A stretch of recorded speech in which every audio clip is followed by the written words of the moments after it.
మహిళకి ఇచ్చినటువంటి మాటకి నేను కట్టుబడి చెప్పి పవన్ కళ్యాణ్ చెప్తున్నారు. ఏ మహిళకి ఏ అన్యాయం జరిగినా మొట్టమొదటి నేనే ఉంటానని చెప్తున్నారు. ఈ రోజు ఆడపిల్లలపైన ఇన్ని దాడులు జరుగుతూ ఉంటే గతంలో ఆయన అధికారంలోకి రాకముందు ఆడపిల్లల్ని చూడాలంటే ఆడపిల్లల వైపు చూడాలంటే ఉడుకు పుట్టాలి వెన్నులు అని చెప్పేసి మాట్లాడిన వ్యక్తి హిడెన్ కెమెరాలు అని చెప్పేసి గుడ్లవల్లేరులో జరిగింది, ముచ్చుమర్రిలో జరిగింది. దానికి వచ్చారా? ఎక్కడ ఇన్సిడెంట్ జరిగితే ఆయన వచ్చి మాట్లాడారు చెప్పండి. పార్టీలు ఏదైతే డిప్యూటీ సీఎం ఇచ్చారో ఆ పదవుల నుంచి అంతా నాలుగు తీసుకుంటా పనిచేయదని చెప్పి జనసేన నాయకురాలు రాయపాటి అరుణ గారు చెప్పారు. వాళ్ళ అధినాయకుడు పవన్ కళ్యాణ్ గారి పదవి డిప్యూటీ సీఎంఏ కదండి, మరి ఆయన పదవి ఏంటి నాలుగు తీసుకోవడానికి? ఇప్పుడు రాష్ట్రంలో సూపర్ 6 అమలు ఎలా ఉంది? నిమ్మల రామానాయుడు గారు ఆయన అయితే మరి ఇంటింటికి వెళ్ళి మరి మీకు 15,000 మీకు 15,000 అని చెప్పేసి చెప్పడం, వాలంటీర్ల దగ్గరికి కూడా వెళ్ళి మీరు మాకు పూతరేకుల స్వీట్స్ తీసుకురండి మీరు ఉంటారు వ్యవస్థలు అని చెప్పేసి చాలా రకాలుగా నమ్మబలికారు.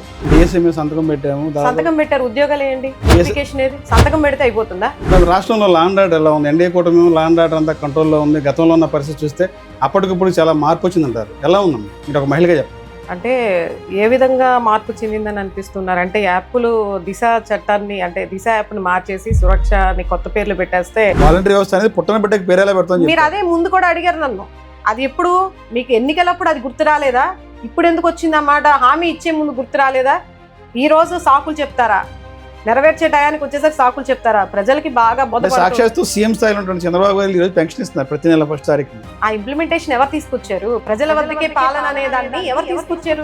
ఇంటి వద్దకే రేషన్ అంటే పెద్ద స్కామ్ అని చెప్తారు. ఇప్పుడు బస్తాలు తరలు వెళ్తున్నాయంట, మరి ఎవరి హస్తం ఉన్నట్టు? ప్రజలు మీకు ఓట్లేసి గెలిపించారు, అసెంబ్లీకి ఎందుకు రాదు వైసీపీ పార్టీ? మీరు ఇస్తే ఎందుకు రారు? ప్రతిపక్ష పార్టీ హోదా, ప్రతిపక్ష హోదా మీరు కల్పిస్తే 18 సీట్లు వస్తేనే అసెంబ్లీలో ప్రతిపక్ష హోదా ఉంటుంది. అవును, ఇదే జగన్మోహన్ రెడ్డి గారు గత 5 ఏళ్లలో అసెంబ్లీలో చెప్పారు, నీకున్న 23లో 5 తీసేస్తే నీకు హోదా ఉండదు అన్నారు. మరి అప్పుడు ఆయన చెప్పినప్పుడు ఈ రోజు ఆయనకే వర్తించదు అంటారు. వైసీపీ ఎమ్మెల్యేలు దొంగతనంగా వచ్చి సంతకం పెట్టారా లేదా? నాకు తెలియదు. సాక్షాత్ స్పీకర్ చెప్తారా? నాకు తెలియదు. సనాతన ధర్మాన్ని కాపాడుతా అని చెప్పిన పవన్ కళ్యాణ్ గారు ఈ రోజున రాష్ట్రంలో రాజమండ్రిలో ఒక పాస్టర్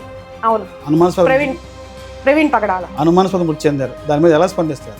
దానిపైన చర్యలు తీసుకోవాల్సింది ఎవరు? దాన్ని మొత్తం బయటికి తీయాల్సింది ఎవరు? బాధ్యత ఎవరిది? ఏదేమైనా సరే ఈ మత కొల్లాలను సృష్టించే నాయకులు ప్రజల్ని రెచ్చగొట్టే విధంగా పార్టీల్ని, ప్రాంతాలని, మతాలను రెచ్చగొడుతున్నారు. ఇంత పకడ్బందీగా చేయాల్సినంత అవసరం ఏంటి? ఇంతవరకు అతని పోస్ట్ మార్టం రిపోర్ట్ కూడా బయట తీసుకురాలేదు. పొద్దున్న లెగిస్తే జగన్మోహన్ రెడ్డి, పొద్దున్న లెగిస్తే ఏది తీసుకొచ్చినా జగన్మోహన్ రెడ్డి. ఆయన నామస్మరణ లేని ఏది కూడా అడుగు ముందుకు వెళ్ళట్లేదు. Welcome to S4 media. నేను మీ రాజకమల్ బడిపాటి. రాష్ట్రంలో ఎన్డీఏ కూడా అధికారం చేపట్టి దాదాపు 9 నెలల కాలం పూర్తవుతుంది. 9 నెలల కాలంలో రాష్ట్రంలో లాండ్ ఆర్డర్ ఎలా ఉంది, పరిస్థితి అనేది తెలుసుకునేందుకు మనతో పడుతున్నారు వైఎస్ఆర్సీపీ పార్టీ సీనియర్ నాయకురాలు కాకు ఉమావల్లి మనతో పడుతున్నారు. మేడం నమస్తే. నమస్కారం అండి. ఎలా ఉన్నారు మేడం? బాగున్నానండి. మేడం రాష్ట్రంలో లాండ్ ఆర్డర్ ఎలా ఉంది? ఎన్డీఏ కూటమి లాండ్ ఆర్డర్ అంతా కంట్రోల్లో ఉంది. గతంలో ఉన్న పరిస్థితి చూస్తే అప్పటికప్పుడు చాలా మార్పు వచ్చిందంటారు. ఎలా ఉందమ్మా మీరు ఒక మహిళగా చెప్పండి. అంటే ఏ విధంగా మార్పు చెందిందని అనిపిస్తున్నారు అంటే, యాప్లు దిశ చట్టాన్ని అంటే దిశ యాప్ని మార్చేసి సురక్ష అని కొత్త పేర్లు పెట్టేస్తే శక్తి యాప్ అనేది పేర్లు మార్చి పెట్టేస్తే సరిపోతుందా? అంటే మహిళలకి ఇప్పుడు రోజు తరచుగా చూస్తూనే ఉన్నాం మనం, మహిళల మీద ఏ విధంగా దాడి చేస్తున్నారు, ఏ విధంగా బాలికల పైన అత్యాచారాలు చేస్తున్నారు, అదేవిధంగా హత్యలు ఏ విధంగా జరుగుతాయి అనేది ఫ్రీక్వెంట్గా మనం రోజు ఏదో ఒక ప్రాంతంలో ఏదో ఒక మూలలో మనం చూస్తూనే ఉన్నాం. మరి ఏ విధంగా లా అండ్ ఆర్డర్ బాగుందని చెప్పడానికి ఒక ఉదాహరణ బాగుంది అంటే, ఇప్పుడు ఏదన్నా నేరం చేసిన అతనికి, నిందితుడికి వెంటనే వాళ్ళని పట్టుకొని ఇలా శిక్ష అమలు చేస్తున్నాం అని చెప్పేసి మీడియా పూర్వకంగా చెప్తే ఇంకొకటి చేయకుండా ఉండడానికి అవకాశం ఉంటుంది. అంటే రాష్ట్రంలో గతంలో ఏదైతే వైసీపీ ఉన్నప్పుడు అమలు చేశారో దిశ యాక్ట్ అనేది, అది చెత్త బుట్టలో పారేయాలి, అది అవసరం లేదు కనుక దాన్ని తొలగించమని చెప్తారు. దానిలో భాగంగా ఈరోజు శక్తి యాప్ తీసుకొచ్చారు ప్రభుత్వం. నేను అదే చెప్తున్నానండి. ఇప్పుడు యాప్లు మార్చేసినంత మాత్రాన ప్రభుత్వం అంటే ఈ కూటమి ప్రభుత్వంలో మహిళలకి రక్షణ భద్రత వస్తుందని అనుకోవటం ఎట్లా అది అని అంటున్నా. ఇప్పుడు యాప్లు మార్చే విధానంలో ఉండే శ్రద్ధ, ఎక్కడైతే నేరం జరుగుతుందో నేరానికి గల కారణాలు ఏంటో అనేది కూడా తెలుసుకుని దాని మీద చర్యలు చేపట్టాలి కదా. ఇప్పుడు ఒక నేరం జరిగినప్పుడు దాన్ని వెంటనే స్పందించడానికి మటుకి మీడియా ముందుకు వచ్చేసి వెంటనే రెస్పాండ్ అయ్యేసి మేము ఇక్కడ చర్యలు తీసుకుంటున్నాము, సత్వరమే నిందితుడిని పట్టుకుంటామని చెప్పేసి హోమ్ మినిస్టర్ గారు అనిత గారు అయితే వస్తున్నారు, చెప్తున్నారు. కానీ దాని తర్వాత ఏం జరుగుతుంది? అసలు దానికి నిందితుల్ని పట్టుకున్నారా, వాళ్ళకి ఎటువంటి శిక్ష అమలు చేస్తున్నారు, రిమాండ్కి తరలించారా అనేది కూడా చూపించాలి కదా మీడియా పూర్వకంగా. అంటే ఏదో వాళ్ళు పబ్లిసిటీ కోసం వచ్చేసేసి వచ్చారా రాలేదా అని నామకే వాస్తులాగా ప్రజల ముందుకు వచ్చేసి ఏదో చేసేస్తాం, భరోసా ఇస్తామంటే అవ్వదు కదా. అది ఏం జరిగింది ఏంటనేది కూడా ప్రజల ముందు పెట్టాలి కదా. అంటే గత గవర్నమెంట్లో, వైసీపీ గవర్నమెంట్లో ఒక మహిళ బయటకు వెళ్తే మళ్ళీ వచ్చేంత వరకు భయంగా ఉండేది. ఈ రోజు నా పరిస్థితి లేదు, చాలా స్వతంత్రంగా వెళ్ళొస్తున్నారు, సేఫ్గా ఉంది పరిస్థితి అని చెప్పండి. ఎవరు చెప్పారు? మహిళలు చెప్పారా? హోంమంత్రి అంతేగా చెప్తున్నారు. ఆవిడ ఒక్కడ అతని అంటుంది. ఇప్పుడు ఆవిడ వచ్చేసి మీడియా ముందుకు వచ్చేసి నేను చర్యలు చేపడుతున్నాను అంటున్నారు తప్ప ఇప్పుడు ప్రభుత్వంలో ఉన్నటువంటి మహిళలు చెప్పాలి. ఇప్పుడు ఈ యాప్ను అంతకు ముందు వైఎస్ఆర్సీపీ ప్రభుత్వం ఉన్నప్పుడు పోలీసులందరూ కూడా రోడ్డు మీద ఉండి మగవాళ్ళ చేత కూడా యాప్ని డౌన్లోడ్ చేయించుకోవడం అని చెప్పేసి చేయించుకుంటున్నారని చెప్పి దాని మీద కూడా చాలా ఆరోపణలుగా మాట్లాడటం జరిగింది. కానీ మీరు ఈ రోజు మరి శక్తి యాప్ని ఆ విధంగానే చేస్తున్నారు కదా. తప్పుడు ప్రచారాలని ప్రజల దృష్టికి తీసుకెళ్తున్నారు, రకరకాలుగా చేస్తున్నారు. అంతే తప్ప మహిళలకి రక్షణ భద్రత ఉందనేది ఒక మహిళగా వచ్చి ఎవరైనా చెప్పాలి. ప్రభుత్వంలో మాకు బాగుంది, మాకు న్యాయం జరిగింది, మా అంటే ఆడపిల్లలకి చాలా మంది అన్యాయం జరిగింది, చాలా మంది చనిపోయారు, వాళ్ళపైన అత్యాచారాలు గురైనారు. వాళ్ళ కుటుంబ సభ్యులకు చెప్పాలి మాకు న్యాయం జరిగింది, ఇదిగో ఈ ప్రభుత్వం వచ్చిన తర్వాత సత్వరమైన నిందితుడిని పట్టుకున్నాడు, ఇలాంటి శిక్ష వేశారని చెప్పేసి కనీసం దానికి సంబంధించిన కుటుంబ సభ్యులన్నా ముందుకు చెప్పాలి కదా. చాలా మంది ఇప్పుడు ఏం చేస్తున్నారు, ఈ ప్రభుత్వం నుంచి న్యాయం జరగట్లేదని చెప్పి మళ్ళీ వైఎస్ఆర్సీ ప్రభుత్వానికి సంబంధించిన లోకల్గా ఉండే పెద్దల్ని ఆశ్రయిస్తూ ఉన్నారు. అది ఇప్పుడు రాష్ట్రంలో సూపర్ 6 అమలు ఎలా ఉంది? ఇప్పటికే సూపర్ 6లో 80% అమలు చేసి అని చెప్పి ప్రభుత్వంలో పెద్దలు చెప్తున్నారు, కూటమి నాయకులు, సీఎం గారు కానీ డిప్యూటీ సీఎం గారు అంతా చెప్తున్నారు. ఏం చెప్తారు అది? సూపర్ 6లో అంటే ఇప్పుడు ప్రజలు సూపర్ 6 కనుక అమలు చేస్తున్నారని వాళ్ళు అనిపిస్తే ఈరోజు రాష్ట్రంలో నిరసనలు ఎందుకు వ్యక్తం చేస్తున్నారు? ఈరోజు ప్రతి ఒక్కరు ఎందుకు ప్రశ్నించడానికి ముందుకు వస్తున్నారు? వాళ్ళు చెప్పిందంతా కూడా ఎన్నికలకు ముందు, ఇప్పుడు ఫర్ ఎగ్జాంపుల్ తీసుకుందామండి, వాలంటరీ వ్యవస్థని కొనసాగిస్తామని చెప్పేసి ప్రతి ఒక్క నాయకుడు ఇప్పుడు ఎంపీ వాలంటీర్లు అంతా వైసీపీ కార్యకర్తలు ఆన్లైన్ తీసుకోవాల్సిన అవసరం మాకు లేదు. ఆ విషయం ముందే తెలుసు కదా. పుట్టని బిడ్డకి పేరేలా పెడతామని చెప్పి సాక్షాత్తు సాంఘిక సంక్షేమ మంత్రి చెప్తారు. సరే, అది ఇప్పుడు చెప్తున్నారు అధికారంలోకి వచ్చాక. కానీ అధికారంలోకి రాకముందు, ఎన్నికలకు ముందు మరి ఆ విషయం అప్పుడే తెలుసు కదా వాళ్ళకి. మరి ఏ విధంగా హామీ ఇచ్చారండి? మీకు 5,000 కాస్త మేము 10,000 చేస్తామని చెప్పేసి, అది అంటే ఇలా చాలా మంది చెప్పారు. ఫర్ ఎగ్జాంపుల్ నిమ్మల రామానాయుడు గారు, ఆయన అయితే మరి ఇంటింటికి వెళ్ళి మరి మీకు 15,000 మీకు 15,000 అని చెప్పేసి చెప్పడం, వాలంటీర్ల దగ్గరికి కూడా వెళ్ళి మీరు మాకు పూతరేకుల స్వీట్స్ తీసుకురండి, మీరు ఉంటారు వ్యవస్థలు అని చెప్పేసి చాలా రకాలుగా నమ్మబలికారు. మరి అవన్నీ మనం కళ్ళ ముందు అన్ని చూస్తున్నాం కదా. సోషల్ మీడియాలో ప్రతిదీ ఏది ఆగట్లేదు. ఈ రోజు ఎక్కడ ఏది జరిగినా సరే వెంటనే చాలా యాక్టివ్ గా ఈరోజు సోషల్ మీడియాలో వితిన్ సెకండ్స్ లో ఏం జరిగినా, ఏ మూల జరిగినా సరే బయటకు వస్తుంది. కాబట్టి వీళ్ళు చెప్పేదంతా కూడా తప్పుడు ప్రచారాలు. అంతకుముందు మొన్న లోకేష్ గారు కూడా చెప్పడం జరిగింది, ఎన్నికలకు ముందు ఒక ఇంటర్వ్యూలో కూడా చెప్పడం జరిగింది. హామీలన్నీ కూడా ఆ ఇంటర్వ్యూలో అడిగినప్పుడు హామీలన్నీ కూడా మరి మీరు డబల్గా ఇస్తున్నారు కదా, మరి ఏ విధంగా మీరు ఇస్తున్నారు, గతంలో శ్రీలంక అని చెప్పేసి వాపోయారు, మరి ఇప్పుడు ఎందుకు ఇస్తున్నారని చెప్పేసి అడగడం జరిగింది. దానికి లోకేష్ బాబు గారు ఏం చెప్పారండి, మేము అన్ని చూసుకొనే, మేము అన్ని కూడా లెక్కలు వేసుకొనే మేము ఈరోజు ఇస్తున్నాము, ఒకవేళ అది చేయలేకపోతే మమ్మల్ని కాలర్ పట్టుకొని అడగండి అని చెప్పేసి, ప్రజలు అడగండి అని చెప్పేసి చెప్పడం జరిగింది. మరి ఈ రోజు ఏం చేస్తున్నారు? ఇప్పుడు అధికారంలోకి వచ్చి 10 నెలల పైన అవుతుంది, దగ్గర ఇంకా 2 నెలలు అయితే సంవత్సరం వస్తుంది.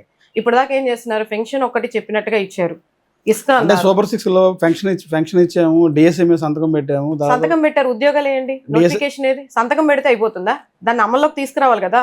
ఏది ఎంతమందికి ఇచ్చారు ఉద్యోగాలు? మన అసెంబ్లీలో కూడా లోకేష్ బాబు గారు చెప్పడం జరిగింది, ఏమని, మేము ఎంతమందికి ఉద్యోగాలు కల్పించేసామని చెప్పారు. 20 లక్షల ఉద్యోగాలు మేము కల్పించామని చెప్పారు.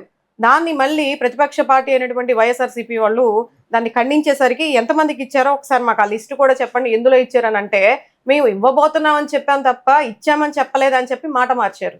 ఇలా ఉంటుంది వీళ్ళ పరిస్థితి. ఏంటంటే ప్రతిదీ కూడా ప్రజల్ని కూడా మభ్యపెట్టి వాళ్ళకి ఆశపరిచి ఈరోజు అధికారంలోకి వచ్చారంటే మరొక శ్రీలంక అని చెప్పి ఇంతమంది మాట్లాడిన పెద్దలు అంతకు మించి హామీలు ఇచ్చేసి ఒకరికొక డబుల్, అంటే ఇప్పుడు 5,000 వాలంటరీ వేతనం ఇస్తే దానికి 10,000 ఇస్తామని చెప్పి రెట్టింపు, ఎగ్జాంపుల్గా అదొకటండి. అలా చాలా ఇచ్చారు. కానీ ఈరోజు ఎక్కడ నెరవేర్చే పరిస్థితి ఎక్కడుంది? అదేమన్నా అంటే చంద్రబాబు నాయుడు గారు పరిస్థితి, రాష్ట్ర పరిస్థితి, ఆర్థిక పరిస్థితి బాగాలేదు కాబట్టి మేము ఇప్పుడు సంపద సృష్టించిన తర్వాతే ఏదన్నా హామీలు నెరవేర్చడానికి సూపర్ 6 కానీ చూస్తుంటే భయం వేస్తుందని చెప్పి అసెంబ్లీ సాక్షిగా చెప్పడం జరిగింది.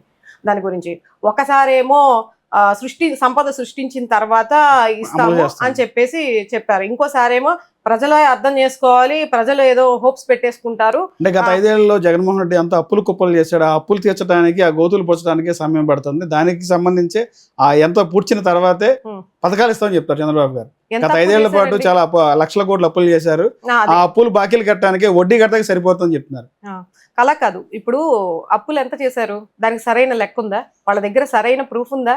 అది ప్రతిసారి బయటికి పబ్లిక్ గా ప్రజలందరికీ ఏంటంటే 14 లక్షల కోట్ల అప్పులు ఉన్నాయి, మన రాష్ట్రాన్ని అప్పులు పాలు చేశాడు, ఆర్థిక వ్యవస్థనే నాశనం చేశాడు జగన్మోహన్ రెడ్డి అని చెప్పేసి ప్రతి ఒక్కరు కూడా ఈ తప్పుడు ప్రచారాన్ని గత 5 సంవత్సరాల నుంచి చేస్తూనే ఉన్నారు. మరి దానికి ఏది ప్రూఫ్ ఏదండి? 14 లక్షల కోట్లని అసెంబ్లీలోనే మన ఫైనాన్స్ మినిస్టర్ అంత లేదని చెప్పేసి కూడా 3 లక్షలు దగ్గర 4 లక్షల కోట్ల వరకు ఉందని చెప్పేసి వాళ్ళే చెప్పారు. వాళ్ళ ప్రభుత్వంలో ఉన్నటువంటి నాయకుడే చెప్పారు. మరి ఏది నిజం అంటారు? ఒకసారేమో 12 లక్షల కోట్లు అంటారు, ఒకసారేమో 14 లక్షల కోట్లు అంటారు, ఒకసారేమో 8 లక్షల కోట్లు అంటారు. ఏది నిజం? ఏది నిజం చెప్పండి. మీరు చెప్తున్నారు, దానికి తగ్గట్టు ప్రూఫ్లు పెట్టండి. ప్రజల ముందు తీసుకొచ్చి ఇలా జరిగింది, ఇదిగో ఇంత చేశారు జగన్మోహన్ రెడ్డి గారు గత ప్రభుత్వంలో, ఇంత అన్యాయం చేశారు, ఇంత ఆర్థిక వ్యవస్థను ఇంత కొల్లగొట్టారు, ఇంత అప్పులు పాలు చేశారు రాష్ట్రాలని చెప్పేసి ప్రూఫ్లు పెట్టండి. ప్రతి దాన్ని కూడా ప్రూఫ్ తో సహా, ఎవిడెన్స్ తో సహా వైఎస్ఆర్సీపీ పార్టీ దగ్గర ఉంది. మన జగన్మోహన్ రెడ్డి గారు, మా నాయకుడు, దాన్ని మొన్న ప్రెస్ మీట్ పెట్టి స్వయాన ఆయనే మొత్తం కూడా ఎక్కడ ఏంటనేది మొత్తం క్లియర్ గా వివరించారు. ఇంకేంటి, దానికి సమాధానం చెప్పడానికి కూడా లేదు. ఎక్కడో ఏదో మళ్ళీ తోకపట్టుకొని, అంటే కార్పొరేటర్ కి ఎక్కువ, ఎమ్మెల్యేకి తక్కువ అని చెప్పి అన్న దాన్ని పట్టుకొని మాట్లాడుతున్నారు తప్ప, దానికి ముందంతా జగన్మోహన్ రెడ్డి గారు 1 గంట 2 గంటల పాటు వీళ్ళు చెప్పిన ఆరోపణలన్నిటికి కూడా క్లియర్ కట్ గా అన్ని ప్రూఫ్లతో సహా చెప్పారు. దాన్ని ఎవరు వివరించారు? కూడా కరెక్ట్ గా వీళ్ళు వైసీపీకి కౌంటర్ గా మాట్లాడారు. గొడ్డలకి ఎక్కువ కొడుకతి. మరి అదే సార్, ఇప్పుడు గత ప్రభుత్వంలో జగన్మోహన్ రెడ్డి గారు అంటే 5 ఏళ్లలో ఏంటండి, ఆయన అధికారం ఏంటి, ఆయన పదవి ఏంటి? ముఖ్యమంత్రిగా ఉన్నారు 5 సంవత్సరాలు.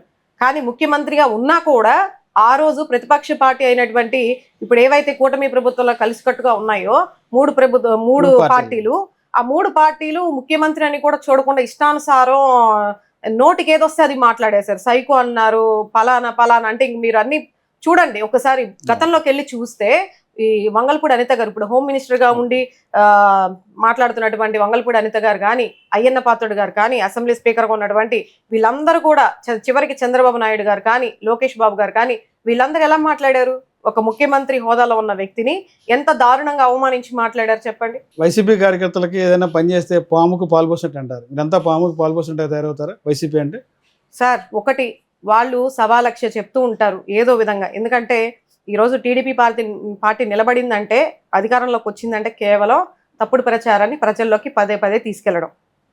అది చాలా మంది ప్రజలకి ఇప్పటికే అర్థమైంది. ఇంకా రాబోయే రోజుల్లో కూడా ఇంకా బోధపడుతూనే ఉంటుంది. ఎందుకంటే గతంలో కూడా చంద్రబాబు నాయుడు గారు బోల్డ్ అనే హామీలు ఇచ్చారు గత ప్రభుత్వంలో. అంటే 2014 నుంచి 2019లో కూడా పసుపు కుంకుమని, రుణమాఫీలని చాలా ఇచ్చున్నారు. కానీ ఒక్కటి కూడా నెరవేర్చింది లేదు. అయినా సరే మళ్ళీ జగన్మోహన్ రెడ్డి కన్నా ఇంకా విభిన్నంగా చేస్తారు, ఇంకా రెట్టింపు అని చెప్పేసి వీళ్ళ హామీలను చూసి, వీళ్ళు ఇచ్చినటువంటి పబ్లిసిటీని చూసి ప్రజలు ఆశపడి, ఇంకా ఏదన్నా మనం కుటుంబ పరంగా 5,000 ఇచ్చే చోట 10,000 వస్తుంది, ఇంకా ఆశపడి వాళ్ళు ఈరోజు గెలిపించుకున్నారు. ఈరోజు మరి ఏం చేస్తున్నారు చెప్పండి? అధికారంలోకి వచ్చిందంతా కూడా తప్పుడు ప్రచారాలే. ఎక్కడా కూడా నీతిగా, నిజాయితీగా చెప్పినట్టు ఎక్కువ చేస్తామని చెప్తున్నారు. మరి మీరు ఏం చేయట్లేదు చెప్తున్నారు. చెప్పిన దానికన్నా దానికి మించి చేస్తామని చెప్పి లోకేష్ గారు చెప్తారు. జరగాలి కదా. ఇప్పుడు 10 నెలలు వస్తుంది, ఏం చేశారండి? ఉగాది నుంచి ఫ్రీ బస్ అని చెప్పేశారు మహిళలకి. మరి ఎక్కడ? ఉగాది వెళ్ళిపోయి కూడా 2వ రోజు ఇది, నిన్న రంజాను, సరే పండగ కదా, మరి ఈ రోజు నుంచన్నా దాని ప్రస్తావన ఎత్తుతారేమనుకుంటే ఎక్కడా లేదే. మరి ఎప్పుడు అవలంబిస్తారు దాన్ని? ఎప్పుడు అమల్లోకి తీసుకొస్తారు? ఫ్రీ బస్ అన్నారు, లేదు. అది పక్కన పెట్టేసి, ఇచ్చిన హామీలని పక్కన పెట్టేసేసి ఈ రోజు మళ్ళీ P4 అనేది తీసుకుని వచ్చారు. నేను P4 అనే సభ కూడా బాబు గారు చేయడం జరిగింది. మన పవన్ కళ్యాణ్ గారు కానీ, బాబు గారు కానీ కూర్చొని దాని గురించి మాట్లాడడం, పెద్ద సభను కండక్ట్ చేయడం జరిగింది. ఈ రోజు లిటరల్ గా నేను చెప్తున్నానండి, చంద్రబాబు నాయుడు గారు ఎంత దారుణంగా ఈ రోజు ప్రజల్ని ఎంత దారుణంగా మాట్లాడుతున్నారంటే, ఆ సభలో అంటే P4 దాని మీనింగ్ ఏంటి? ఈ రోజు ప్రజలే మాకు దిక్కు, ప్రజలే మాకు పెట్టాలి, ప్రజలే ఈ ప్రభుత్వాన్ని నడిపించాలి, ప్రజలే పెట్టుబడులు పెట్టాలి, ప్రజలే తీసుకురావాలని చెప్పేసి మాట్లాడుతున్నారు. ప్రజలే పెట్టేదానికి ఇంకా మీరెందుకు? మిమ్మల్ని ఎన్నుకోవడం ఎందుకు? మీరు ఒక ముఖ్యమంత్రిగా ఉండడం ఎందుకు? మీరు అర్హులేనా ముఖ్యమంత్రిగా? P4 గురించి మాట్లాడే నైతిక హక్కు వైసీపీకి లేదంటారు. వైసీపీ అవినీతి పార్టీకి ఏం తెలుస్తుంది? P4 దాని అర్థం కూడా తెలియదని చెప్పారు. P4 అర్థం తెలుసు వైసీపీ వాళ్ళకి. P4 అనేది ఇప్పుడు జన్మభూమి కమిటీలు వేశారు. శ్రమదాన కమిటీలు వేశారు. ఇప్పుడు కొత్తగా P4 తీసుకొస్తున్నారు. ఇదేంటంటే వాళ్ళు ఏదన్నా చేయాల్సి వస్తే డైవర్షన్ చేసుకోవడానికో, లేదంటే కమిటీలు వాళ్ళు పంచుకొని దాన్ని ఏమంటారు సిండికేట్గా ఏర్పడి ఇలాంటివన్నీ కూడా ప్రజలకి లబ్ధి చేకూరేవి కాదు. మరి నిన్న సభలో చాలా మంది మహిళలు సభ మధ్యలోనే వెళ్ళిపోయారు. వెళ్ళిపోయిన దానికి కూడా చంద్రబాబు నాయుడు గారు ఏం మాట్లాడారు, స్టేజ్ మీద బిలో పావర్టీ, జీరో పావర్టీ అట, జీరో పావర్టీ మార్గదర్శి బంగారు కుటుంబం అని చెప్పేసి క్యాప్షన్ల మటుకి అదిరిపోయేటట్టు పెడతారు. బంగారు కుటుంబాలు ఎవరికి, మీకా లేదా ప్రజలకా? ఎవరికి బంగారు కుటుంబాలు? దారిద్ర్య రేఖలో ఉన్నటువంటి కుటుంబాలని ఉన్నతమైన స్థాయిలో తీసుకురావడానికి P4 అని చెప్పి ఏ విధంగా ముందు ఫస్ట్ ఇచ్చిన హామీలు నెరవేర్చండి. ఫస్ట్ ఎన్నికలకు ముందు ఏదైతే మీరు చెప్పి ప్రజల్ని నమ్మించి ఈరోజు తీసుకొచ్చారో ఆ సూపర్ 6 హామీలు నెరవేర్చండి. మొత్తంగా చూసుకుంటే మీరు ఇచ్చిన హామీలు 143 ఉన్నాయి. సూపర్ 6 నెరవేర్చండి ఫస్ట్. మళ్ళీ కొత్తగా P4 తీసుకొచ్చేసి ప్రజల్ని ఇంకా మప్పి పెట్టాలని చూస్తే వాళ్ళు నిన్న మీరు చెప్పే స్పీచ్ కూడా వినకుండా మధ్యలోనే వెళ్ళిపోయారు. మరి వీళ్ళందరూ ఏంటి, వాళ్ళని ఎలా తీసుకొచ్చారు? మీరు డబ్బులు ఇచ్చి తీసుకొచ్చారా? గతంలో చాలా మాట్లాడారు కదా, వాళ్ళందరిని ఎలా తీసుకొచ్చారు? మరి మీ మీద అభిమానంతోనో లేకపోతే ఉంటే వాళ్ళందరూ అక్కడే కూర్చునేవాళ్ళు కదా, ఎందుకు వెళ్ళిపోయారు? అందరూ ఎందుకు వెళ్ళిపోయారు? పైగా చంద్రబాబు నాయుడు గారు మాట్లాడడం నిన్న స్టేజ్ మీద ఒక 4-5 కూర్చోబెట్టి ఈ బడుగు బలహీన వర్గాలు వీళ్ళు ఎక్కడో అంటే వీళ్ళు సగంలోనే వెళ్ళిపోతారు, ఆ రోజు వరకే చూసుకుంటారని చెప్పేసి వాళ్ళని కించపరచడానికి స్టేజ్ ఎక్కిచ్చారా? ఈరోజు చెప్పాలి, కించపరచడానికి వాళ్ళని స్టేజ్ ఎక్కిచ్చేసి చేయి చూపించి మరి బడుగు బలహీన వర్గాల్ని ఆ రోజు వరకే చూసుకుంటారు, వీళ్ళు కనీసం ఓర్పు సహనం కూడా ఉండదు, మీటింగ్ అయ్యేంత వరకు వెళ్ళిపోతున్నారని చెప్పేసి. అంటే బడుగు బలహీన వర్గాలు కదా మిమ్మల్ని ఓట్లేసి గెలిపించింది? ఆ రోజు మీకు బడుగు బలహీన వర్గాలు కనిపించలేదా? ఈ రోజు మీరు స్టేజ్ ఎక్కించి వాళ్ళని అవమానించడానికి మీరు స్టేజ్ ఎక్కించి కూర్చోబెట్టి వాళ్ళని అలా పర్టికులర్గా మీరు మాట్లాడతారా? బడుగు బలహీన వర్గాలు మా అంత కాకపోయినా మీకు ఎంతో కొంత చేస్తానని కూడా కొన్ని వాటిల్లో మాట్లాడడం జరిగింది. అంటే అక్కడ ఏంటి, ఏ వ్యత్యాసం చూపిస్తున్నారు మీరు ప్రజలకి? ఇది కాకుండా గతంలో మళ్ళీ వైఎస్ఆర్సీపీ పార్టీ కార్యకర్తలకు కానీ పార్టీకి సంబంధించిన వ్యక్తులకి ఎటువంటి ప్రభుత్వం నుంచి ఎటువంటి పనులు చేయొద్దని చెప్పేసి కూడా హుకుం జారీ చేశారు. మా ఎమ్మెల్యేలకి చెప్తున్నాను, మా మినిస్టర్లకి చెప్తున్నాను, నేను వాళ్ళకి ఎట్టి పరిస్థితుల్లో కూడా వాళ్ళకి డైరెక్ట్ గా కానీ ఇండైరెక్ట్ గా కానీ వాళ్ళకి ఎటువంటి పనులు చేయకూడదని చెప్పేసి ఒక ముఖ్యమంత్రిగా ఉన్న ఆయన ఒక రాష్ట్రానికి గతంలో వైసీపీ ఉన్నప్పుడు అదే పరిస్థితి జరిగిందంట కదండి. ఆ టైంలో గత 5 ఏళ్లలో టీడీపీ ఎవరికి పనిచేయలేదు, కనీసం లోన్లు కానీ ఎలాంటి పనులు చేసి చెప్తారు? ఎక్కడ జరిగింది సార్? చూపించమని చెప్పండి. జగన్మోహన్ రెడ్డి గారు ఏ రోజు అలా చెప్పలేదే. ఎవరైనా సరే ఎంతటోళ్ళైనా సరే మనం ఏదైతే హామీలు ఇచ్చామో అవి ఖచ్చితంగా టైం ప్రకారం మనం నెరవేర్చాలి. అది ఉన్న వాళ్ళ లేని వాళ్ళ, ఓసీలా బీసీలా ఇవన్నీ కాదు, పార్టీలు ప్రాంతాలు కులాలు చూడకుండా మనం ఇచ్చిన హామీ ప్రతి ఒక్కళ్ళకి అర్హులైన ప్రతి ఒక్కరికి చేరాలని చెప్పింది ఆయన ఇంటెన్షన్. ఆయన ప్రతి సభలోనూ అదే చెప్పారు. ఎక్కడ చెప్పారు? ఈయన బాబు గారు లాగా టీడీపీ పార్టీ వాళ్ళకి వేయద్దని చెప్పి జగన్మోహన్ రెడ్డి గారు గతంలో చెప్పలేదే. అలా చెప్తే మటుకి వీళ్ళందరూ సగానికి సగం టీడీపీ పార్టీ వాళ్ళే తీసుకున్నారండి. రైతు భరోసా కానీ రైతన్న నేస్తం కానీ ఇవన్నీ కూడా వాళ్ళు తీసుకున్నదే. కళ్ళారా నేను చూసా. ఎమ్మెల్యేలుగా ఉన్నవాళ్ళు ఎకరాలు రైతులుగా ఉన్నటువంటి వాళ్ళకి రైతన్న నేస్తం అనేది కూడా తీసుకోవడం జరిగింది. గత 5 ఏళ్లలో ఏ శాఖ చూసినా అంత అవినీతి కంపు కొడుతుంది, అంత దోపిడీ చేశారని చెప్తారు. మీరేమో అంతా అందరికి పంచిపెట్టారు, ఉన్న వాళ్ళకు టీడీపీలకు ఇచ్చిన మీరు చెప్తారు. ఏ శాఖ చూసినా అవినీతి కంపు కొడుతుంది, కోట్లాది రూపాయలు దోచుకున్నారు, ప్రతి ఒక్కరిని ఎవరైతే అవినీతి పడబడారో ప్రతి ఒక్కరిని వదిలే పరిస్థితి అని చంద్రబాబు గారు చెప్తారు. సరే, మీరు అవన్నీ చెప్తున్నారు కదా, ఒక్కదానికి మీరు ప్రూఫ్ పెట్టండి. 14 లక్షల కోట్లు అని చెప్పేసి మీరు చెప్తున్నారు కదా, దానికి ఏ విధంగా అప్పు అయింది? జగన్మోహన్ రెడ్డి గారు ఉన్న హయాంలో ఎంత అప్పు జరిగింది? మీ జగన్మోహన్ రెడ్డి గారి అధికారంలోకి రాకముందు మన రాష్ట్ర ప్రభుత్వంలో ఎంత అప్పు ఉంది, వచ్చిన తర్వాత ఎంత అయింది, ఈ రోజు మీరు వచ్చాక ఎంత ఉందని ఒకసారి ప్రజల సాక్షిగా మీరు చెప్పండి ఒకసారి. అప్పుడు అది అందరు కూడా స్వీకరిస్తారు కదా. అంతే తప్ప ఏదో కట్టుగదలల్లేసి ఏదో బురద జల్లేసేసి జగన్మోహన్ రెడ్డి ఇలా చేశారు అలా చేసి ఈ రోజు అధికారంలోకి వచ్చారు వాళ్ళు. కానీ నిజం అన్నది ఏదో ఒక రోజు ప్రజలు అర్థం చేసుకుంటారు. ఎందుకంటే గతంలో చంద్రబాబు నాయుడు గారిని నమ్మి ప్రజలు ఎంత తప్పు చేశారో ఈ రోజు కూటమి ప్రభుత్వాన్ని నమ్మి అంతే తప్పు చేశారు అని కూడా నేను చెప్పడం కాదు. చాలా మంది ప్రజల దగ్గరికి వెళ్ళి మీరు ఒకసారి సర్వే చేయండి. ఏమ్మా ఏం జరుగుతుంది, ఏంటి అసలు మీకు ఈ ప్రభుత్వం ఎలా ఉందని చెప్పేసి అడగండి. సామాన్య ప్రజలను అడగండి. బిలో పవర్టీ, ఇప్పుడు జీరో పవర్టీ అని పెట్టారు కదా, జీరో పవర్టీ బిలో పవర్టీలో ఉన్న వాళ్ళందరినీ వెళ్ళి ఒకసారి కదిలించండి. జగన్మోహన్ రెడ్డి గారు ఉన్నప్పుడు ఎలా ఉంది, మా కుటుంబ పరిస్థితులు ఎలాగున్నాయి, వ్యాపారాలు ఎలాగున్నాయి, ఇప్పుడు ఎలా ఉంటున్నాయి అని చెప్పేసి ఒకసారి మీరు ఎంక్వైరీ చేయండి. గత 5 సంవత్సరాల్లో ఏ టీవీ చూసినా ఎక్కడ చూసినా అసెంబ్లీలు చూసినా అంతా బూతులు మంతులు బూతులు మాట్లాడేవాళ్ళు. ఈ రోజున బూతులు వినే పరిస్థితి లేదు. టీవీలో కానీ మీడియాలో కానీ అసెంబ్లీలో కానీ బూతు మాట ఎక్కడ వినపడే పరిస్థితి లేదు. గతానికి ఇప్పుడు మార్పది అని చెప్పి చంద్రబాబు చెప్తారు. అయ్యోరమ్మా, అందుకని ప్రజలు తీసుకెళ్లి వైసీపీని తీసుకెళ్లి గోదావరిలో కలిపారని చెప్తారు. ఏం చెప్తారు మీరు? సార్, గోదావరి బూతులకి care of address YCP party అంటారు, నిజమేనంటారా? బూతులకి ఇప్పుడు వీళ్ళు మాట్లాడలేదండి టీడీపీలో. నేను ఇందాక కూడా చెప్పా మీకు, ముఖ్యమంత్రి స్థానంలో ఉన్నటువంటి జగన్మోహన్ రెడ్డి గారిని కూడా సాక్షాత్ ఆయన్ని వదలకుండా ఆయన అధికారంలో ఉన్నప్పుడు ఆయన్నే రకరకాలుగా మాట్లాడిన వాళ్ళు. అయ్యన్న పాత్రుడు గారు ఒకసారి వీడియో వినండి. ఎంత ఒరే జగన్మోహన్ రెడ్డి అని చెప్పేసి ఎంత దారుణంగా మాట్లాడుతున్నాడంటే, సైకో జగన్మోహన్ రెడ్డి పబ్జీలు ఆడుతున్నాడు అది ఇది అని. అసలు ఒక ముఖ్యమంత్రి ఈ రోజు మాట్లాడడానికి ఒక కార్యకర్త ఈ రోజు చంద్రబాబు నాయుడు గారిని అలా మాట్లాడితే వీళ్ళు ఊరుకుంటున్నారా? మాట్లాడే సాహసం చేయనిస్తున్నారా? కనీసం ఒక పోస్ట్ అన్యాయం జరిగిందని చెప్పేసి పోస్ట్ ఫార్వర్డ్ చేస్తేనే తీసుకెళ్లి వాళ్ళ మీద అక్రమ కేసులు పెట్టి రాష్ట్ర వ్యాప్తంగా తిప్పుతున్నారు. వాళ్ళకి బెయిల్ రాకుండా 311 పెట్టేసి నాన్ బెయిలబుల్ గా తీసుకొని చేస్తున్నారు. మరి ఇంత దారుణ అన్యాయం గతంలో ఎక్కడా లేదు కదా. అంటే ప్రశ్నిస్తే అక్రమ అరెస్టులు ఏం లేవు. ఎవరైతే వ్యక్తిగత హననం చేస్తున్నారో వాళ్ళని వ్యక్తిగతంగా మాట్లాడుతున్నారో ఆ విషయాలు వచ్చినప్పుడే పోలీసులు చట్టం తన పద్ధతి చేసుకుపోద్ది అంటారు. ఏం లేదు, అసలు చట్టం ఉందా? ఇచ్చిన హామీల గురించి ప్రశ్నిస్తే ఇబ్బంది అయితే లేదు. వ్యక్తిగతంగా మాట్లాడి కుటుంబాలను బయటికి లాగితే ఎవరు ఊరుకుంటారు అనేది చంద్రబాబు చెప్తారు. సార్ నేను అదే చెప్తున్నాను. మీరు ఎంతసేపటికి ఏంటంటే జగన్మోహన్ రెడ్డి ప్రభుత్వం అయిపోయిందండి, ఇంకా జగన్మోహన్ రెడ్డి గారి భజన చేసుకుంటా, జగన్మోహన్ రెడ్డి గారి నామస్మరణ లేకుండా అని పొద్దున్న లేస్తే కూటమి ప్రభుత్వ నాయకులు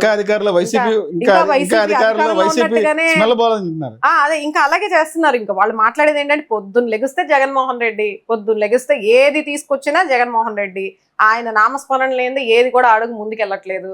సంతోషం. కాకపోతే ఏంటంటే ఇప్పుడు జగన్మోహన్ రెడ్డి గారిని విమర్శించేటప్పుడు వీళ్ళు గతంలో ఏం చేశారు అనేది కూడా ఒక్కసారి మనం గతంలోకి వెళ్ళి కొన్ని వీడియోలు చూస్తే మనకి స్పష్టంగా అర్థమవుతుంది. ఇప్పుడు నేర చరిత్ర అని చెప్పేసి అంటున్నారు.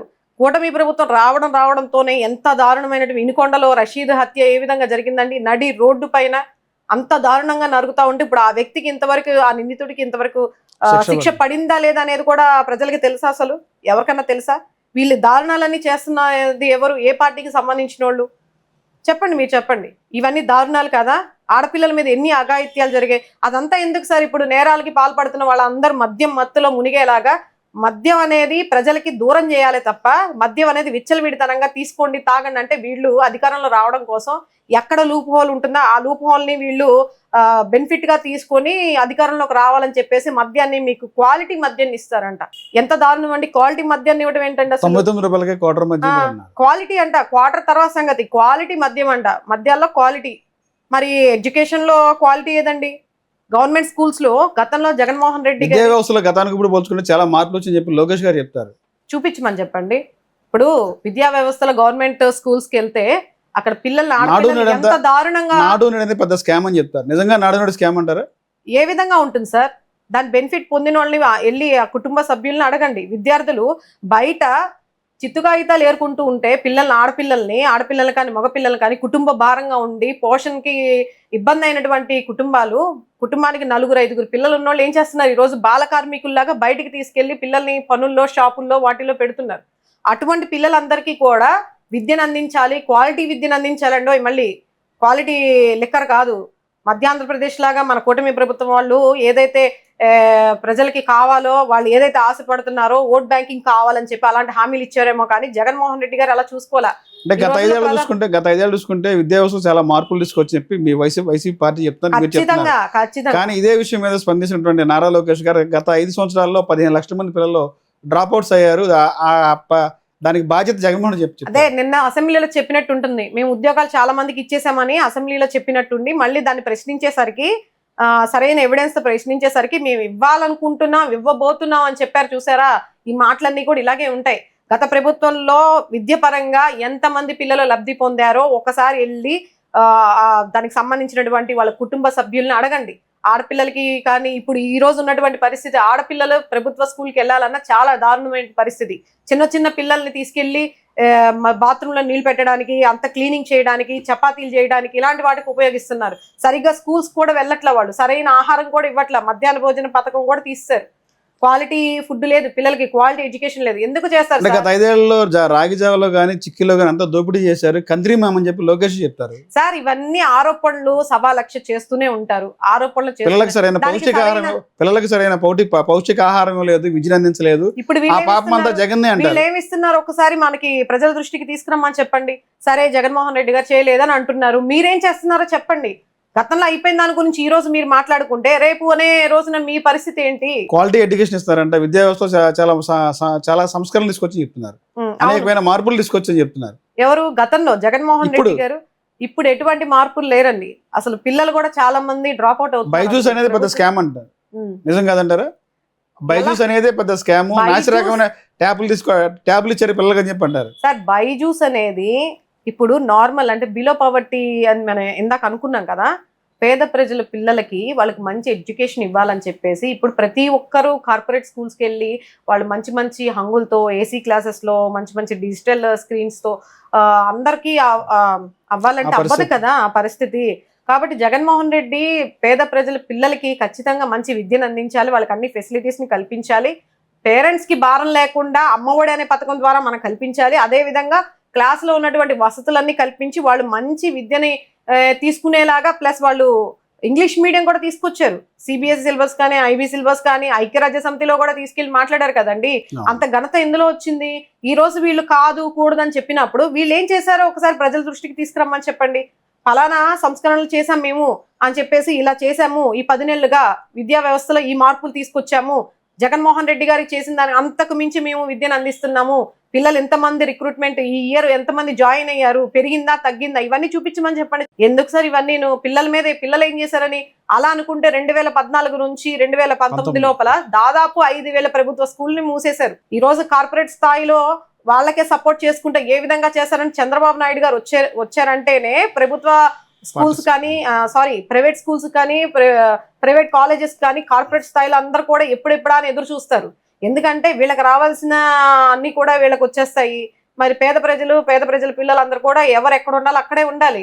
ఎందుకంటే డైరెక్ట్ గా నిన్న కూడా అన్నారు కదా బడుగు బలహీన అని చెప్పేసి, ఆయనకు ఆ ఫీలింగ్ ఉంది. అంటే బీసీలకి అగ్రతామం వచ్చింది టీడీపీ పార్టీ, బీసీలు రాజకీయ భిక్ష పెట్టింది టీడీపీ పార్టీ అంటారు. మీరేమో బడుగు బలహీన వర్గాలకు మీరు ఎలా అంటారు సార్? రాజకీయ అవకాశం కల్పించింది టీడీపీ పార్టీ, ఎలా అంటారు? ఆర్థికంగా చేయూతనిచ్చింది టీడీపీ పార్టీ. ఆంధ్ర రాష్ట్రంలో 5.5 కోట్ల మంది జనాభాలో సగ భాగం పైనే బీసీలు ఉన్నారు. రాజకీయ భిక్ష పెడితే మేము పెట్టాలి, అసలు వాళ్ళు మాకు భిక్ష పెట్టడం ఏంటి?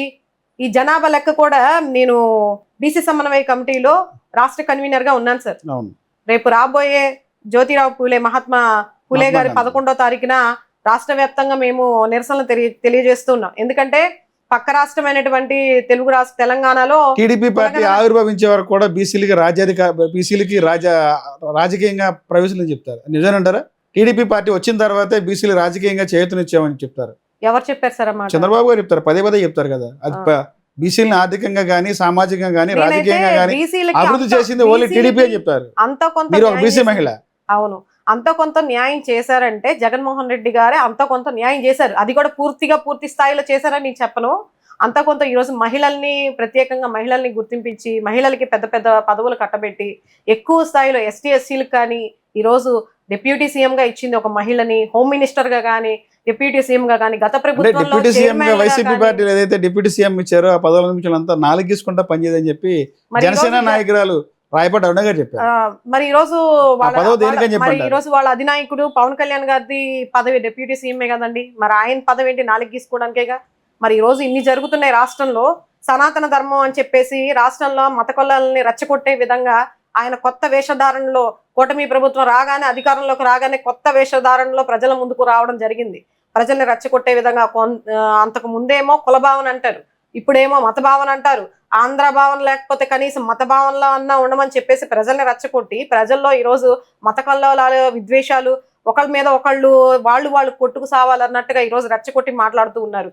మరి ఈయన పదవి ఏంటంటే డిప్యూటీ సీఎం అంటే మత కొల్లాలను సృష్టించడానిగా ఈయనకి ఇచ్చింది, హిందూ ధర్మాన్ని గీసుకోవడానికి కదా ఈయన చేసే పదవి కూడా. చెప్పండి, హిందూ ధర్మాన్ని ఒకటి సార్, ఈ రోజు ఆడపిల్లల పైన ఇన్ని దాడులు జరుగుతూ ఉంటే గతంలో ఆయన అధికారంలోకి రాకముందు ఆడపిల్లల్ని చూడాలంటే ఆడపిల్లల వైపు చూడాలంటే ఒడుకు పుట్టాలి వెన్నులా అని చెప్పేసి మాట్లాడిన వ్యక్తి మైక్ ఇస్తే చాలు ఒళ్ళు మరిచిపోయి పూనకం వచ్చిన వాడి లాగా మాట్లాడతారు.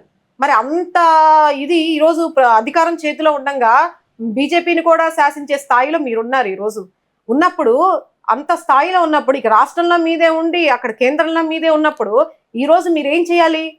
ఏ రోజైతే మీరు ఆ మాట చెప్పారో దాన్ని అధికారంలోకి వచ్చేకి దాన్ని నెరవేర్చాలి కదా.